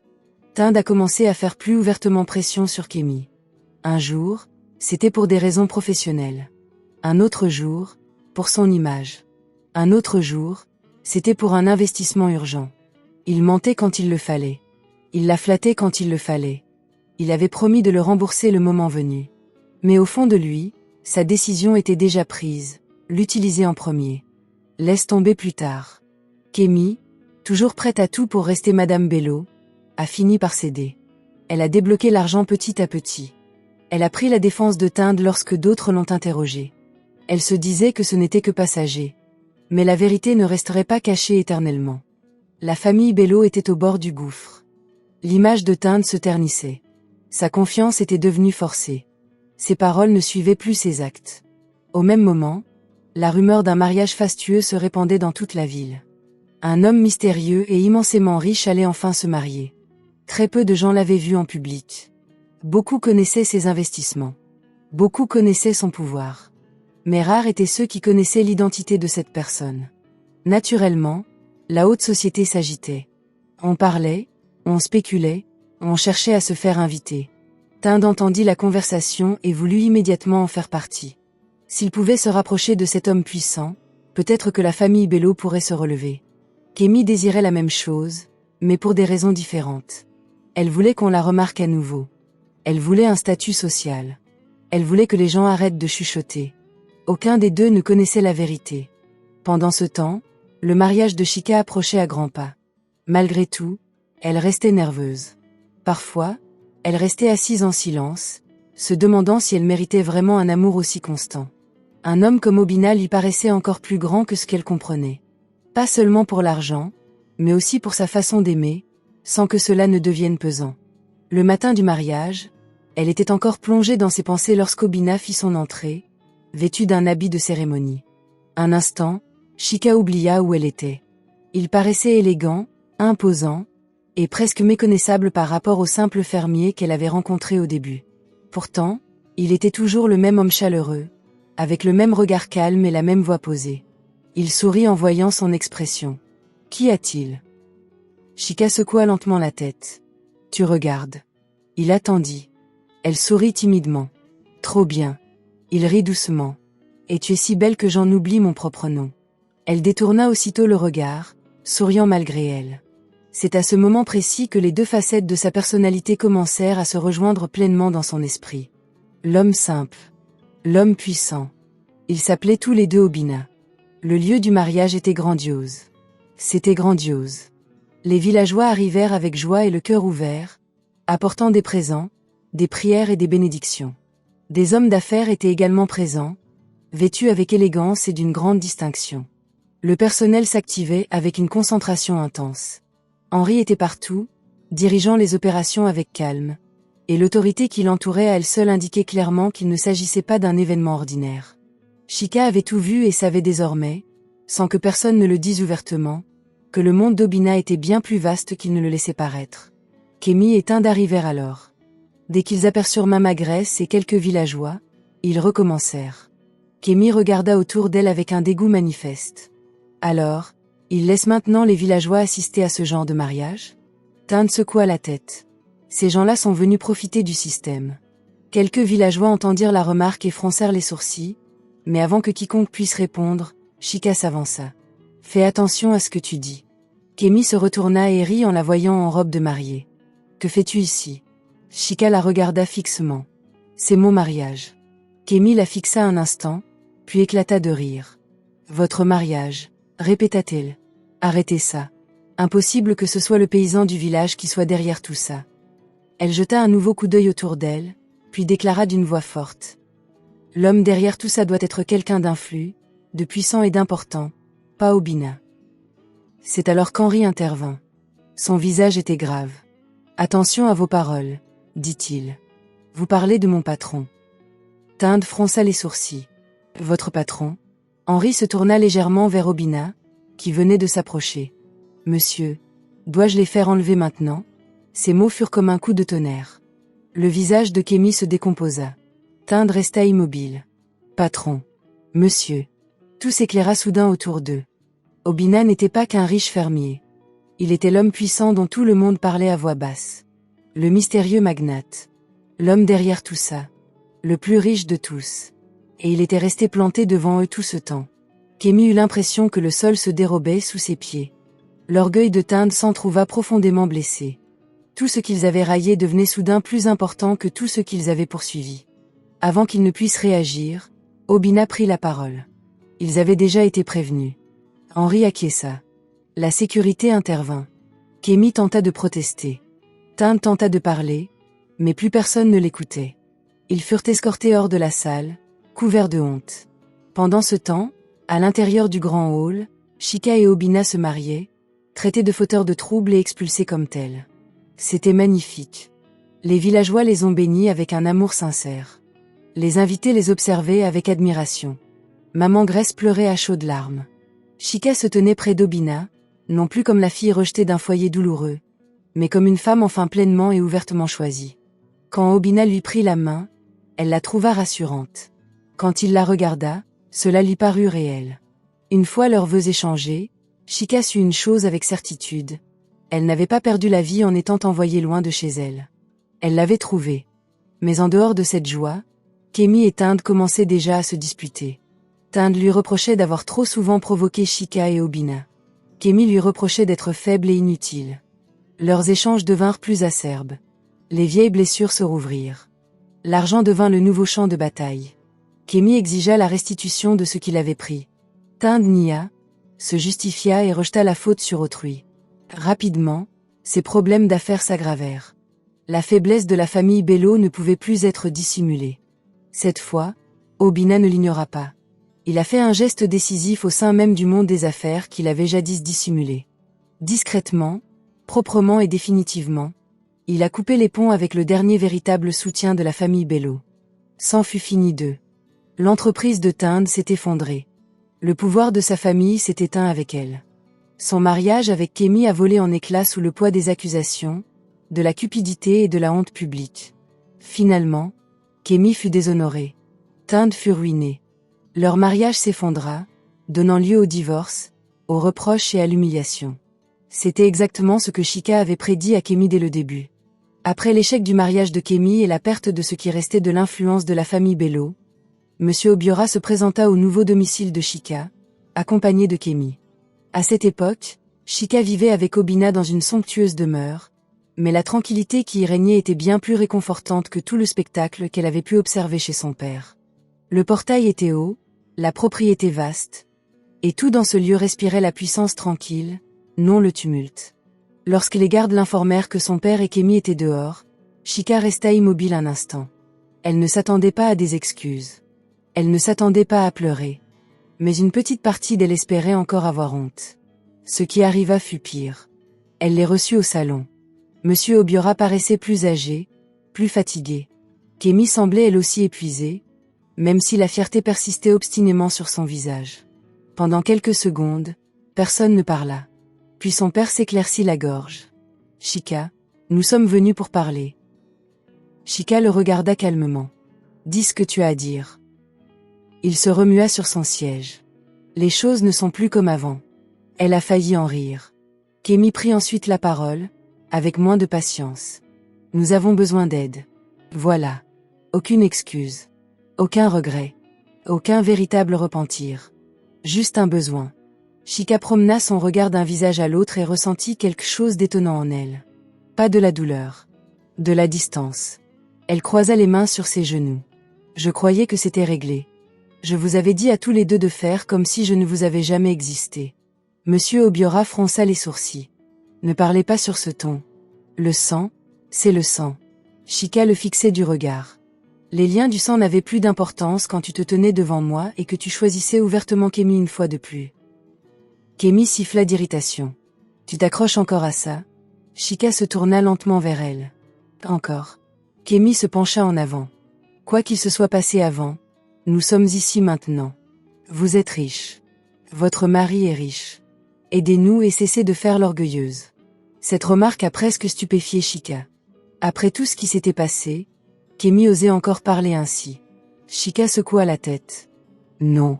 Ils la regardèrent tous les deux. Non. répéta Monsieur Obiora. Non, répéta Chika. Tu n'es pas venu ici parce que tu m'aimes. Tu es venu parce que tu as besoin d'argent. C'est différent. Le visage de Kémy s'assombrit. Alors tu vas vraiment nous regarder souffrir? La voix de Chika resta calme. Tu m'as vu souffrir à maintes reprises. Ça a fait mouche. Pendant une seconde, le silence s'est installé dans la pièce. Kémy se leva brusquement. Voilà ce qui aurait dû être ma vie. Chika la regarda. Kémy désigna la maison du doigt avec colère. Ce mariage aurait dû être le mien. J'aurais dû épouser Obina, pas toi. C'est moi qui mérite d'être la femme de l'homme le plus riche. La situation était si absurde qu'elle en resta bouche bée. Puis son père prit la parole et ne fit qu'empirer les choses. Franchement, dit-il d'un ton grave, c'est ce que je voulais au final. Je voulais que Kémy fasse le meilleur match. Ça a touché Chika plus profondément que ce à quoi il s'attendait. Même maintenant. Même après tous ces dégâts. Il l'a encore dit ouvertement. Mais cette fois, la douleur ne l'a pas brisée. Elle était devenue suffisamment mature pour ne plus être à l'abri de leurs paroles. C'est alors qu'Obina entra dans la pièce. Il en avait assez entendu. Il s'approcha de Chika et se tint à ses côtés, calme et serein. Il regarda d'abord Monsieur Obiora, puis Kémy. J'ai choisi Chika, dit-il. Sa voix n'était pas forte, mais elle emplissait la pièce. Je l'ai choisie alors et je la choisis encore aujourd'hui. Personne ne la remplacera. Kémy rit amèrement. C'est parce que tu ne sais pas tout. Obina ne s'y a même pas. J'en sais assez. Il se rapprocha légèrement de Chika. Tant que je vivrai, personne ne fera de mal à ma femme. Pour Chika, ce fut l'une des plus grandes victoires de sa vie. Ceux qui l'avaient jadis méprisée se tenaient maintenant chez elle, exigeant d'elle la vie dont il s'était moqué. Et l'homme à côté d'elle n'en eut pas honte une seule seconde. Kémy le vit. Et elle le détesta. Alors elle s'empara de la seule arme qui, elle en était convaincue, pourrait encore blesser Chika. Elle ne peut même pas te donner un enfant, lança Kémy d'un ton sec. Peu importe ta richesse, peu importe combien tu la défends, elle ne pourra jamais te donner d'héritier. Tout ce que tu possèdes n'aura personne pour hériter. Je reste le meilleur choix. Ces mots ont résonné dans la pièce et y sont restés. Chika se figea. Même après tout ce temps, la blessure était encore profonde. Mais avant qu'elle ne se replie sur elle-même, Obina prit la parole. Vous avez tort. Kémy le regarda. Monsieur Obiora semblait perplexe. Obina se tourna légèrement vers Chika, puis vers eux. Il y a quelque chose que vous ignoriez tous, dit-il. Le silence se fit dans la pièce. Il y a des années, avant tout ça, j'ai rencontré Chika. Chika fronça légèrement les sourcils. M'a rencontré? Obina hocha la tête, les yeux fixés sur son visage. Tu étais plus jeune alors. Encore une adolescente. Je traversais l'une des pires périodes de ma vie. Mon père était malade. L'entreprise pesait lourd sur mes épaules. Je portais des responsabilités que je ne savais pas comment assumer. Un jour, je me suis arrêtée au bord de la route, près de ton école. Tu ne t'en souviens peut-être même pas bien. Chika le fixa du regard. Et peu à peu, un souvenir a commencé à ressurgir. Un jeune homme assis seul dans une voiture garée. Le visage tiré, le regard perdu au loin. Elle était passée avec son cartable, s'était arrêtée et lui avait demandé si ça allait, car il avait l'air au bord des larmes. Il n'avait pas répondu tout de suite. Mais elle était restée. Elle avait parlé simplement. Comme une jeune fille qui croyait encore que les choses brisées pouvaient renaître. Elle lui avait dit « Quoique tu aies l'impression que tout s'achève, ne laisse pas tout s'arrêter là. Reposez-vous d'abord. Respirez d'abord. Puis relevez-vous. » À ce moment-là, elle ignorait qui il était. Elle ignorait même si ses paroles avaient une quelconque importance. À présent, ses lèvres s'entr'ouvrirent. « C'était toi ?» Obina sourit doucement. « Oui. » Kémy et son père observaient en silence. Obina poursuivit. « Vous n'aviez aucune raison de rester.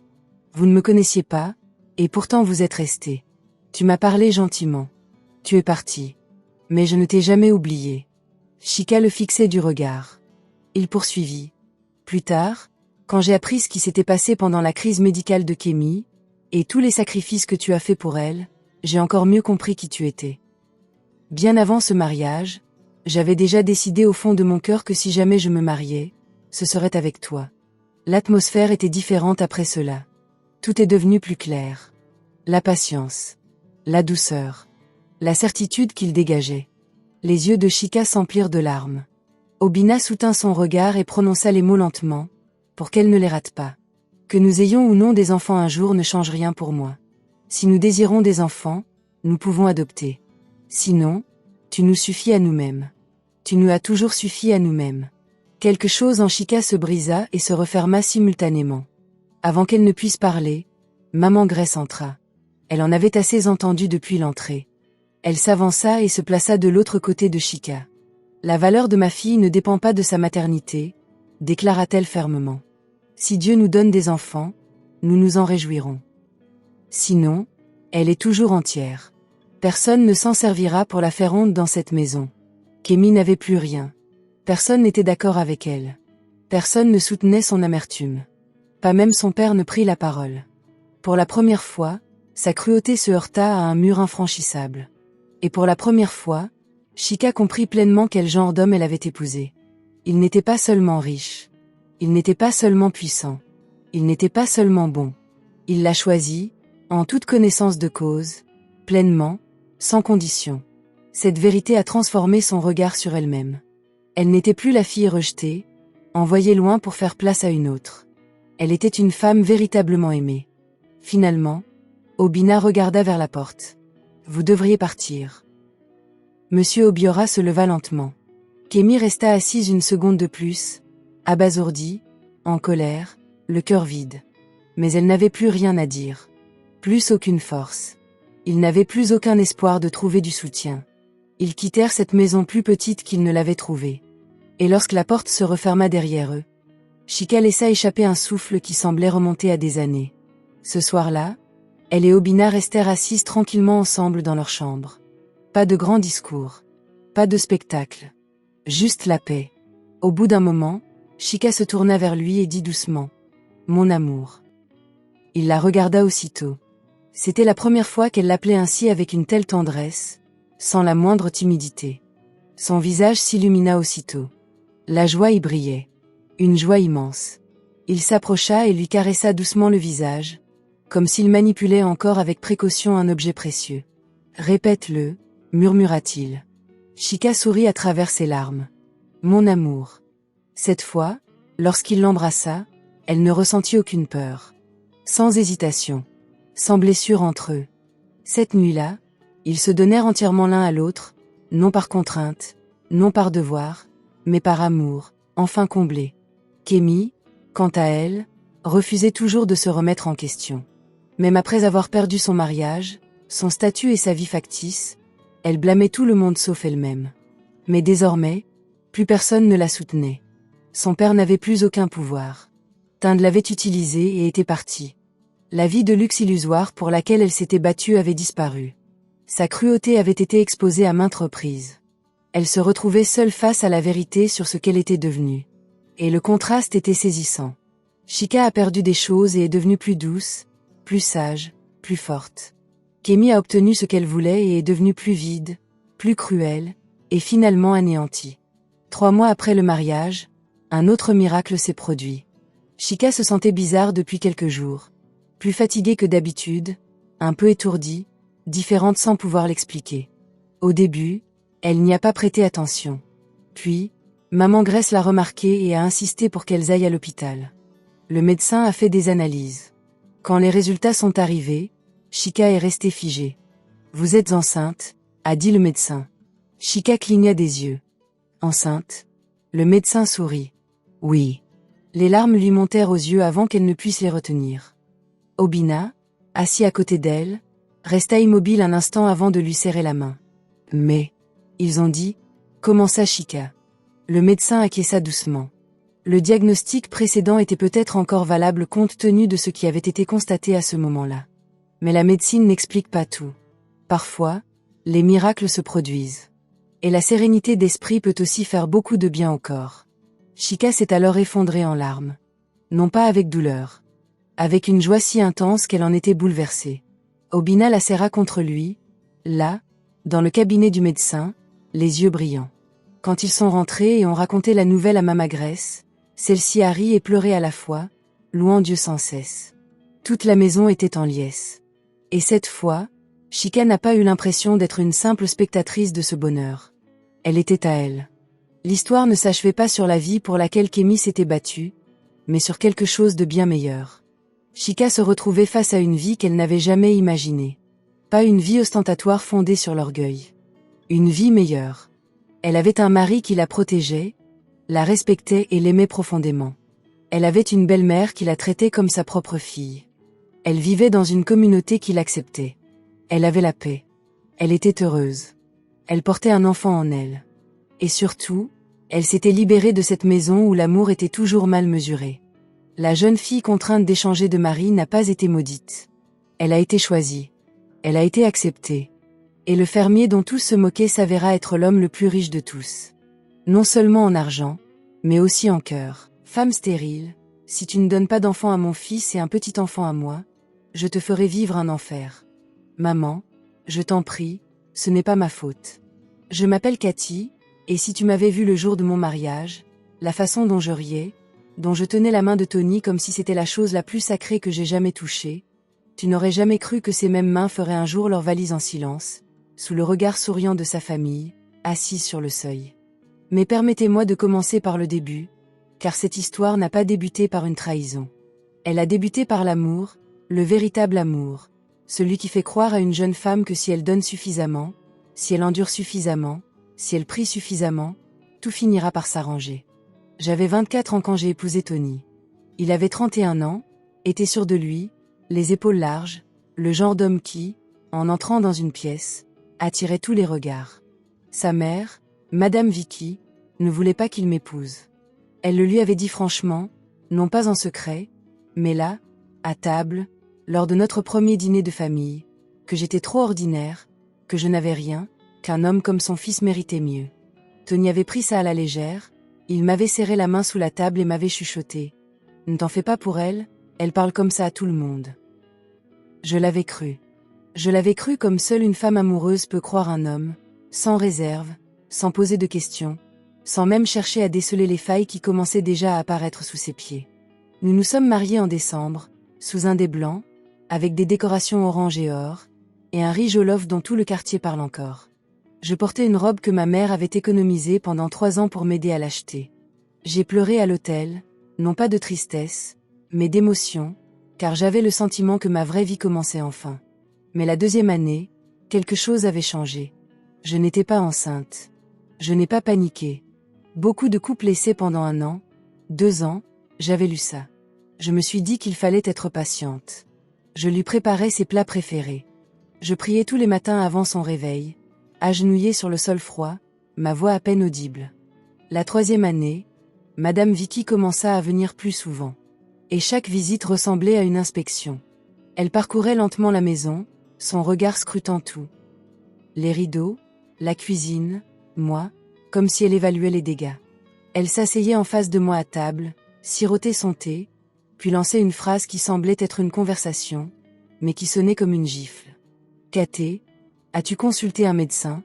Katé, dans notre famille, les femmes sont très fertiles. Toutes les tantes de Tony ont eu des enfants dans l'année qui a suivi. Katé, tu manges bien ? Le stress peut obstruer l'utérus, tu sais. Toujours Katé, toujours moi, jamais son fils. Et Tony, mon mari, celui qui m'avait serré la main sous la table, restait assis là, sans rien dire. Pas un mot pour se défendre, pas un mot pour me corriger. Il se contentait de regarder son téléphone ou par la fenêtre, comme si la conversation ne le concernait pas. Ce silence fut la première blessure, celle qui ne saigne pas immédiatement. Mais plus tard, au beau milieu de la nuit, on pose la main sur sa poitrine et on comprend que quelque chose est brisé. Au bout de 4 ans, je suis allée seule à l'hôpital. J'étais assise dans une salle d'attente aux chaises en plastique, avec un ventilateur de plafond qui vacillait comme s'il était à bout de souffle. Et j'ai laissé un médecin me faire des examens. J'étais terrifiée, non pas parce que je craignais d'avoir un problème de santé, mais parce que je savais déjà ce qui se passerait si les résultats étaient incertains. Je savais déjà qui serait tenu pour responsable. Les résultats sont arrivés. La doctoresse, une femme discrète avec des lunettes de lecture sur le nez, a dit à Madame Katé : « Il n'y a rien ici qui puisse vous empêcher de concevoir. Vos taux hormonaux sont normaux. Vos trompes sont perméables. Avez-vous fait des analyses ensemble, vous et votre mari ? » Je suis rentrée chez moi et j'en ai parlé à Tony. Il me regarda de l'autre côté du salon, Et quelque chose bougea dans son regard. Quelque chose que je ne saurais nommer alors, mais que je comprends maintenant. C'était la peur. Ce genre de peur qui se déguise en colère. Je n'ai pas besoin de test, Katé. Sa voix était basse et définitive. Je suis un homme, un vrai homme. Je ne vais pas m'asseoir à l'hôpital pour qu'un médecin me parle de mon propre corps. Je n'ai rien de mal. Tony. Fin de la conversation, Katé. Et c'est tout. Ce soir-là, je me tenais dans la cuisine, remuant une soupe dont je n'avais plus envie, écoutant le son de la télévision du salon, et j'ai compris pour la première fois ce que signifie se sentir seul au sein d'un mariage. Non pas seul parce que son conjoint est absent, mais seul parce qu'il est là, à 3 mètres, et qu'il a choisi de ne pas vous voir.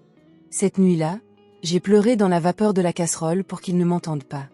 Mais Madame Vicky a appris les résultats des analyses, ce qui ne révélait rien d'anormal, et au lieu d'être une bonne nouvelle, au lieu qu'on se dise.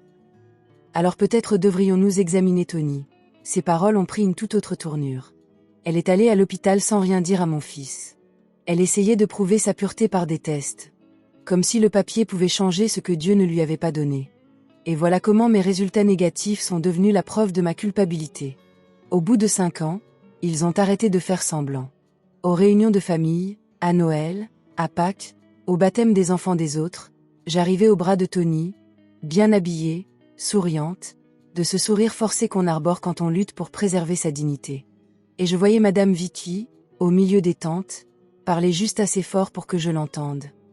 Elle est toujours là, mais elle ne peut pas avoir d'enfant, que voulez-vous? Les femmes stériles freinent les hommes, mais certains hommes sont trop faibles pour agir. Stérile, ce mot. Je veux que vous compreniez l'effet de ce mot sur une femme. Il ne se contente pas de décrire, il efface. Il vous dépouille de tout ce que vous êtes, votre rire, votre intelligence, votre bonté, votre histoire, vos rêves, et vous réduit à une seule chose, une chose vide et défaillante. J'avais 31 ans et il m'avait réduite à l'état de simple figurante à une table où je n'avais même pas le droit de me défendre. Tony ne les a jamais repris, pas une seule fois. Et dans ces moments de silence où je le regardais, attendant juste qu'il dise un mot, qu'il s'interpose entre sa famille et moi avec ne serait-ce qu'une fraction de l'énergie qu'il déployait pour protéger son propre orgueil, il détournait le regard. À chaque fois qu'elle détournait le regard. Je me souviens précisément de l'après-midi où c'est arrivé. C'était un mardi. Je le sais parce que j'étais allée au marché le matin et que la réunion du groupe de femmes du mercredi était le lendemain. J'étais en train de laver des tomates à l'évier de la cuisine quand j'ai entendu le portail s'ouvrir. J'ai entendu des voix. La voix de Tony, basse et posée, comme lorsqu'il était détendu. Et une autre voix, plus légère, plus aiguë, avec une sorte de clarté qui me figea aussitôt les mains dans l'eau. Je les essuyai sur mon pagne et me dirigeai vers la porte du salon. Elle se tenait dans mon salon.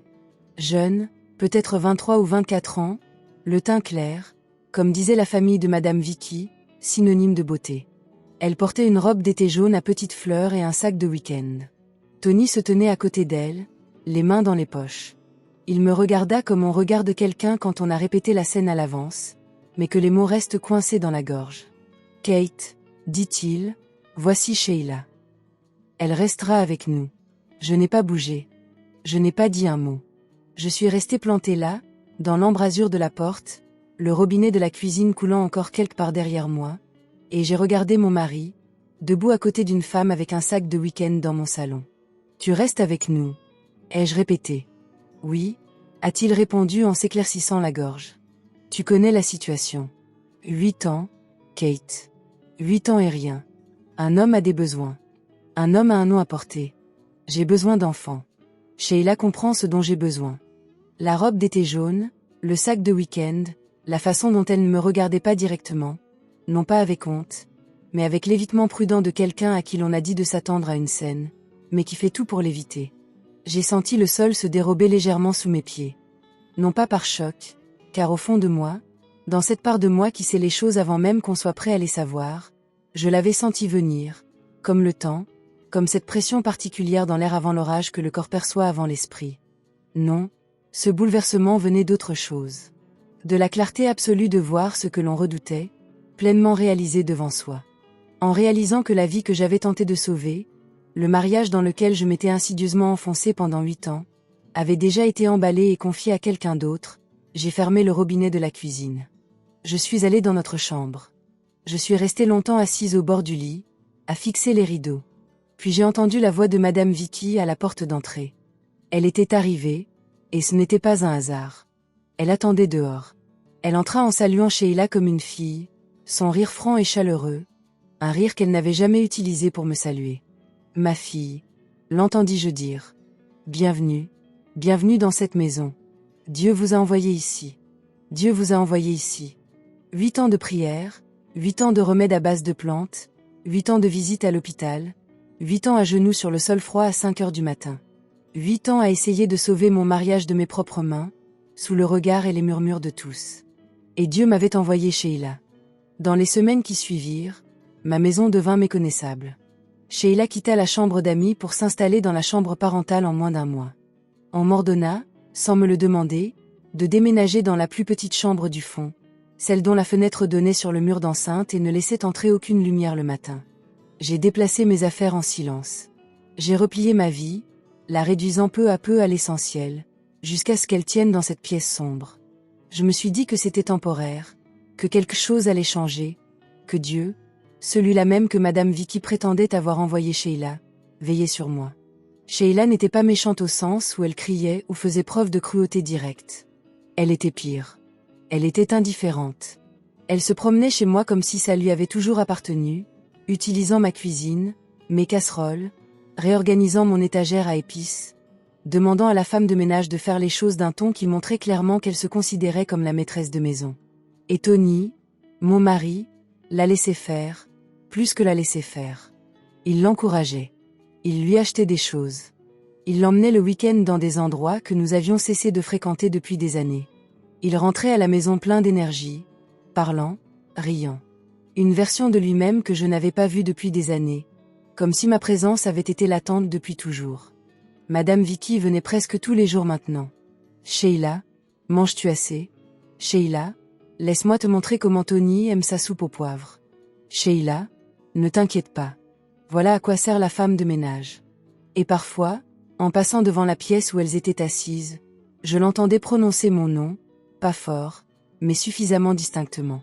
Une femme qui ne peut donner d'enfant à un homme est comme un puissant zoo. À quoi me sert-elle ? Réfléchissez-y un instant. 8 années de ma vie, 8 années d'amour, de cuisine, de gestion d'une maison, de soutien indéfectible à un homme confronté à ses pertes d'emploi, ses drames familiaux et ses sautes d'humeur, et me voilà réduite, dans ma propre maison, à un puissant zoo. J'ai cessé de partager leur table. J'ai emporté mon assiette dans l'arrière-salle et j'ai mangé seule, écoutant leur rire qui filtrait à travers les murs. Je me suis mise à me réveiller à 3 heures du matin, non pas à cause de cauchemars, mais d'une profonde agitation animale, comme si quelque chose en moi refusait d'accepter que ce soit désormais ma vie, comme si une partie de moi n'avait pas encore capitulé, même si tout le reste était épuisé. Mes prières étaient différentes à cette époque, non plus les douces prières d'avant, du genre « S'il te plaît, Dieu, bénis mon ventre ». C'étaient des prières plus difficiles, des prières désespérées, de celles qui s'échappent plus comme un gémissement que comme des mots. Je ne savais pas alors que ces prières étaient déjà exaucées. Je ne pouvais simplement pas encore comprendre comment. Et puis, un événement a tout bouleversé. Mais avant tout, si cette histoire vous parle, si vous avez déjà été accusé ou à tort, abonnez-vous à cette chaîne car l'histoire de Katé est loin d'être terminée. Et la suite vous laissera sans voix. Le matin où Tony a annoncé sa grossesse, il a appelé tout le monde. Absolument tout le monde, sa mère, ses oncles, ses cousins de l'Est, les voisins, le pasteur de l'église que nous avions cessé d'aller ensemble, des gens que je n'avais pas vus depuis des années, des gens qui étaient venus à notre mariage, qui avaient mangé nos frites au jollof, qui avaient dansé sur notre piste de danse et qui, depuis, ne parlaient que de ma grossesse à voix basse. Il les a tous appelés. Il ne m'a rien dit. Je me suis réveillée au bruit des gens qui arrivaient, des voitures qui entraient dans la cour, des voix, des rires, le bruit des chaises en plastique qu'on installait dehors. Je suis sortie de ma chambre, encore en peignoir, confuse, clignant des yeux à cause de la lumière, et je suis entrée dans une cour pleine de monde. Des ballons. Quelqu'un avait apporté des ballons. Sheila était assise sur une chaise au milieu de la cour, telle une reine sur son trône, vêtue d'une robe moulante qui laissait deviner son petit ventre rond, mais indéniable.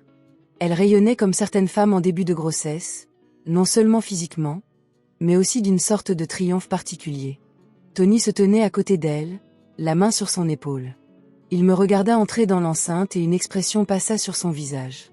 Non pas de la culpabilité, plutôt de la satisfaction. L'expression d'un homme qui attendait depuis longtemps de prouver quelque chose et qui est enfin parvenu. « Tout le monde !» s'écria-t-il, élevant la voix pour que tout le camp l'entende. Comme vous pouvez le constater, Dieu a béni cette maison. Sheila porte mon enfant. De 3 mois. Il marqua une pause et, durant ce silence, il me regarda de nouveau. Certaines personnes ont passé 8 ans dans cette maison sans rien me donner. Vous comprenez maintenant d'où venait le problème. Certaines personnes.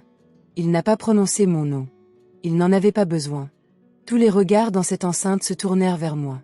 J'étais là, en pagne du matin, les cheveux en bataille, les mains vides, tandis qu'une foule de gens me dévisageait avec cette expression si particulière de ceux qui assistent à une punition publique qu'ils estiment méritée. Madame Vicky se mit à pousser des youyous, ce cri perçant de joie, et d'autres se joignirent à elle. On attendit une boisson fraîche à Sheila. D'autres servaient déjà à manger. Et moi, je restais à l'écart, dans ma propre cour, à une fête chez moi, entouré de gens venus célébrer la preuve de mon inutilité. Et j'ai senti quelque chose en moi s'apaiser profondément. Pas se briser. S'apaiser.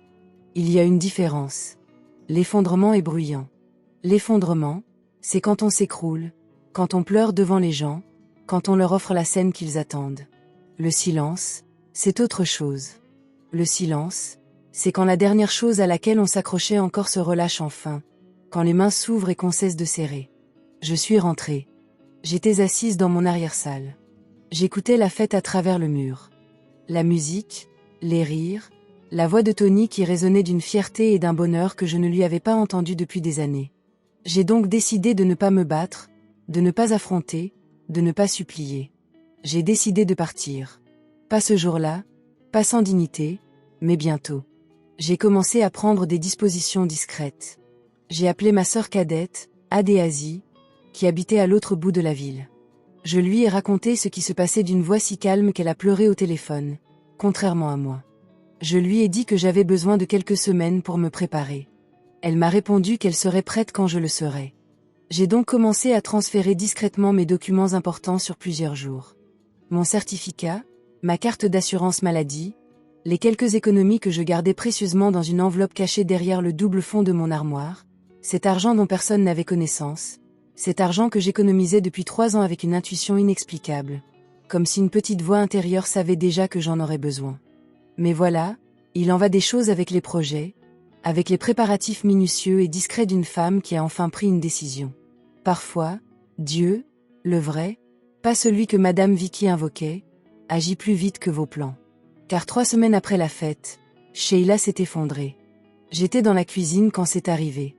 J'ai d'abord entendu un bruit sourd, un son lourd et soudain venant de la chambre. Puis la voix de Sheila, aiguë et étrange, qui prononçait le nom de Tony. Puis les pas de Tony, rapides et paniqués comme je ne lui avais jamais entendu. Puis des cris. Puis le son d'un coup de téléphone, une ambulance, la voix de Madame Vicky qui résonnait comme un ouragan à travers le portail. Je suis restée sur le seuil de la cuisine et je les ai regardés emporter Sheila. Je n'ai rien ressenti dont j'ai honte. Je tiens à le dire sincèrement. Je n'ai ressenti aucune joie, mais je n'ai pas non plus éprouvé l'inquiétude désespérée de quelqu'un qui apprécie la situation. J'ai ressenti l'étrange immobilité de celui qui observe quelque chose évoluer, comme on observe la marée changer de direction. Je suis retournée à la cuisine, j'ai fini de faire la vaisselle et j'ai attendu. L'hôpital se trouvait à l'autre bout de la ville, un de ces grands bâtiments publics qui sentaient le désinfectant et le sol dur, et où les longs bancs devant les salles étaient toujours occupés par des familles assises avec la patience particulière de ceux qui attendent des nouvelles qu'ils ne sont pas sûrs de vouloir recevoir. Tony avait emmené Sheila en urgence là-bas le soir même. Le lendemain matin, Madame Vicky et 2 tantes l'avaient rejoint dans la salle d'attente. Je le sais parce que la femme de ménage m'a dit qu'au cours de ces semaines, elle était devenue une sorte de témoin discret. Comme ces personnes qui, bien qu'invisibles dans une maison, finissent par tout voir. L'état de Sheila s'était compliqué. Les médecins devaient procéder à des examens, la procédure habituelle dans ce genre de cas. Ils avaient besoin de son dossier médical complet. À elle et à son père. À son père. Tony ne s'y attendait pas. Il était entré dans cet hôpital comme un homme célébrant une victoire, la preuve de sa fertilité enfin incarnée dans le ventre d'une femme, son nom sur le point d'être transmis à la génération suivante. Il n'était pas venu s'attendre à être mis à l'épreuve. Mais la médecine ne fait pas de compromis avec l'orgueil. Le médecin, je l'ai appris plus tard par bribes de témoignages de différentes personnes présentes, a été franc. Pas désagréable, mais direct. Comme le sont les bons médecins lorsqu'ils privilégient la vérité au confort. Monsieur Tony, pour évaluer la santé du bébé et les éventuelles complications héréditaires, nous avons besoin d'un bilan de fertilité et d'un profil génétique complet des deux parents biologiques. C'est une procédure courante. Tony aurait apparemment protesté, affirmant que c'était inutile, et aurait employé des termes comme « invasion » et « je connais mon propre corps ». Mais Madame Vicky, assise à côté de lui, et c'est ce qui me serre encore la gorge quand j'y pense, c'est elle qui lui avait dit de le faire. Elle voulait en être absolument certaine, je crois.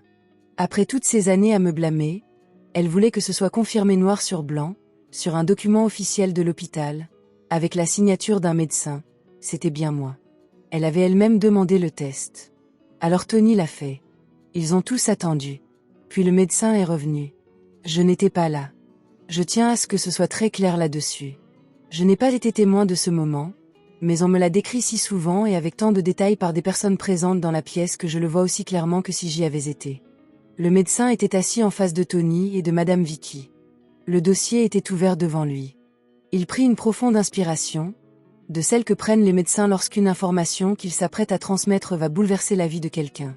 Puis il dit « Monsieur Tony, il faut que vous compreniez ce que je vais vous dire. » Tony fit apparemment un geste de la main, comme pour dire « Je ne veux pas être surpris », un geste de dédain. D'après vos résultats d'analyse, vous souffrez d'azospermie. Cela signifie qu'il n'y a pas de spermatozoïdes dans votre éjaculat. Il ne s'agit pas d'une affection nouvelle. Au vu des taux observés, il est probable que ce soit le cas depuis plusieurs années, voire plus. En clair, Monsieur Tony, vous ne pouvez pas avoir d'enfant. Vous êtes médicalement infertile. De l'avis de tous, un silence complet s'installa dans la pièce. La tasse de thé de Madame Vicky, elle l'avait apportée dans un thermos comme toujours, était inclinée dans sa main. Quelqu'un la remarqua. Tony ne bougea pas. Le médecin poursuivit, calmement, avec cette douceur mesurée qui rendait la situation encore plus accablante. Ce qui signifie que la grossesse ne peut pas être la vôtre. Tony regarda le papier. Il regarda le médecin. Il regarda sa mère. Et puis, la logique mathématique de la situation, la simple et inévitable arithmétique réalité, lui apparut. S'il était incapable d'avoir des enfants, si cela durait depuis des années, alors le bébé que portait Sheila n'était pas le sien. Ce bébé fêté avec des ballons, des cris de joie et une cour remplie de témoins. Ce bébé qui avait servi à humilier publiquement sa femme depuis 8 ans. Ce bébé présenté comme la preuve de mon échec, de mon vide, de mon inutilité, n'était pas le sien. Madame Vicky se mit à pleurer, non pas doucement, mais bruyamment, d'un chagrin mêlé de colère, de honte, et de la dévastation propre à une femme réalisant que chaque mot prononcé à mon sujet, chaque humiliation publique orchestrée, chaque réunion de famille où elle avait présidé à ma honte, reposait sur un mensonge. Son mensonge, leur refus de connaître la vérité. Tony essaya de parler, mais n'y parvint pas. Une des tantes présentes me confia plus tard qu'elle ne l'avait jamais vu dans un tel état. Elle a dit que c'était le regard d'un homme qui voit le sol se dérober sous ses pieds, le regard de quelqu'un qui, depuis si longtemps, en était si certain qu'il n'avait pas envisagé l'alternative. Quand il est rentré ce soir-là, j'étais dans la pièce du fond. Je l'ai entendu entrer, je l'ai entendu s'asseoir longuement au salon sans allumer la télévision, j'ai entendu le silence d'une maison qui, pendant des mois, avait résonné des fêtes des autres et qui, à présent, était plongée dans un silence absolu. Il a frappé à ma porte. Je n'ai pas répondu. Il est resté là un moment. J'apercevais l'ombre de ses pieds sous la porte. Puis il s'éloigna. Allongé dans le noir, je fixai le plafond et ressentis quelque chose que je n'avais pas éprouvé depuis des années. Ni le bonheur, ni le triomphe, la paix. Une paix silencieuse et inconnue, celle qui ne naît pas de la réussite, mais de la vérité enfin révélée, du mensonge qui s'effondre sous son propre poids. La vérité était là, désormais, et il était impossible de la faire disparaître. Je suis sortie de chez moi un samedi matin. Je ne suis pas partie en pleine nuit comme une fugitive. Je n'ai pas pleuré. Je n'ai pas discuté. Je me suis habillée avec soin, comme on s'habille quand on veut se souvenir de soi. Un chemisier en cara foncé, mes jolies sandales, les cheveux coiffés la veille. J'ai fait ma valise, celle que je préparais discrètement depuis des semaines. J'y ai mis mes papiers, mes économies, la petite photo encadrée de mes parents qui avait trôné sur ma table de chevet à chaque fois que j'avais vécu dans cette maison. Tony était au salon quand je suis arrivée avec ma valise. Il me regarda, et je le regardais. Cet homme que j'avais aimé de tout mon cœur. Cet homme qui, pendant 8 ans, avait laissé sa famille me dévorer vivante. Cet homme avait organisé une fête pour célébrer mon humiliation.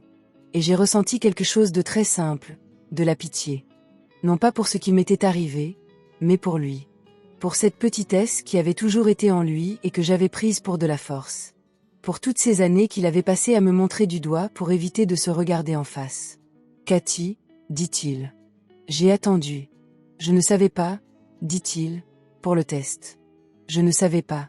Et le plus étrange, c'est que je l'ai cru. C'était presque le pire, qu'il n'ait vraiment pas compris que tout cela, toute cette cruauté, tout ce silence, toutes ces années à me voir détruite par sa famille sous son regard impuissant par la fenêtre, n'était pas le fruit de la connaissance, mais de la lâcheté. Parce que tu as choisi de ne pas savoir. Parce que tu as décidé qu'il était plus facile de me laisser être la réponse plutôt que de poser la vraie question. Je sais que tu ne l'as pas fait, ai-je dit. Je suis sortie. Adèse m'attendait au portail avec la voiture de son mari. Elle m'a jeté un coup d'œil, a ouvert la portière et n'a posé aucune question. Elle avait toujours été comme ça. Elle savait que certaines choses n'avaient pas besoin de commentaires. Elle conduisait, tout simplement. Dans les semaines qui suivirent, l'histoire se répandit comme dans la nôtre, rapidement, de façon détaillée, avec une diffusion si large que finalement tout le monde était au courant. J'en ai entendu différentes versions de la bouche de différentes personnes. Madame Vicky n'aurait pas quitté son domicile depuis 2 semaines. Tony avait confronté Sheila à l'hôpital. Sous le poids des preuves médicales, elle avait avoué que le père du bébé était un autre homme, une ancienne relation avec lequel elle n'avait pas définitivement rompu. La famille réunie pour célébrer mon humiliation commença discrètement, avec précaution, à se réorganiser. Certaines tantes de Tony m'appelèrent.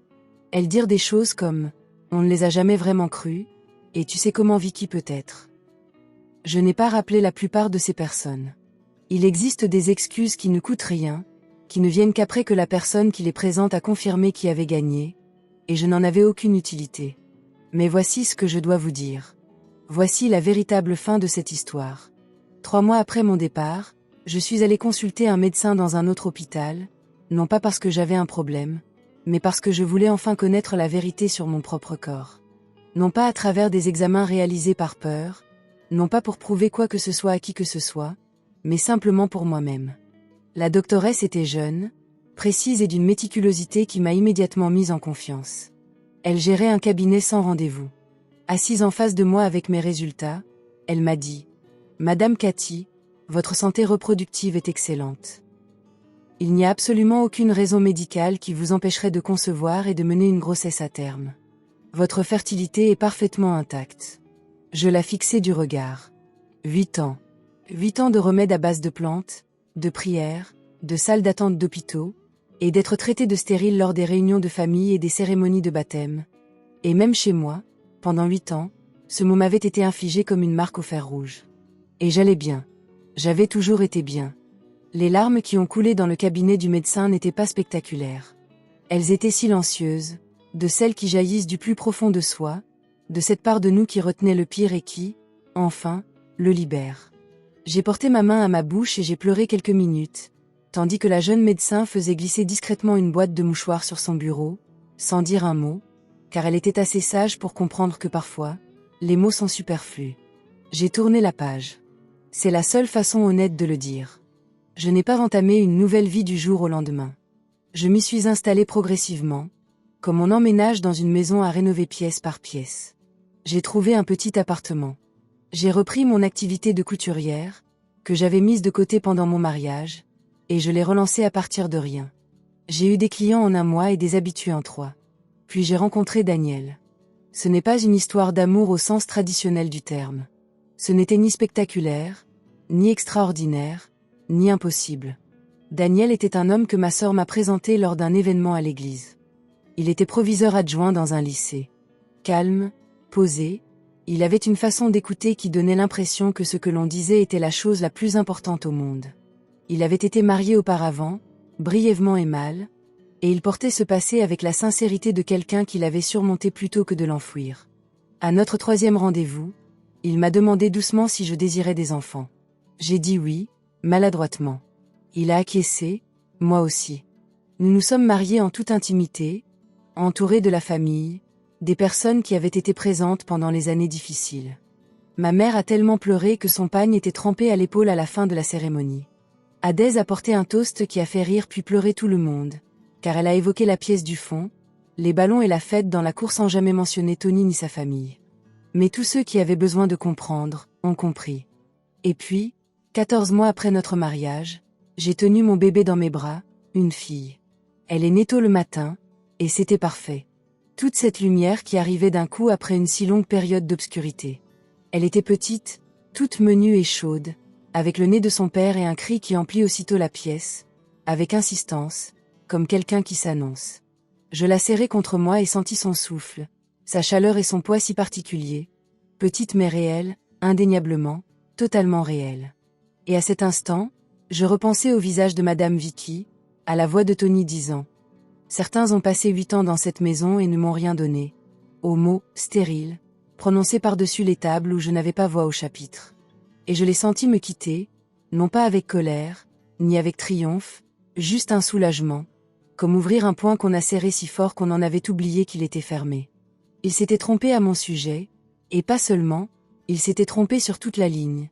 Il s'était trompé sur l'origine du problème, sur le genre de femme que j'étais, sur ce que je méritais, sur ce dont j'étais capable et sur ce que ma vie allait devenir. Et leurs erreurs n'avaient en rien empêché ce qui m'était destiné.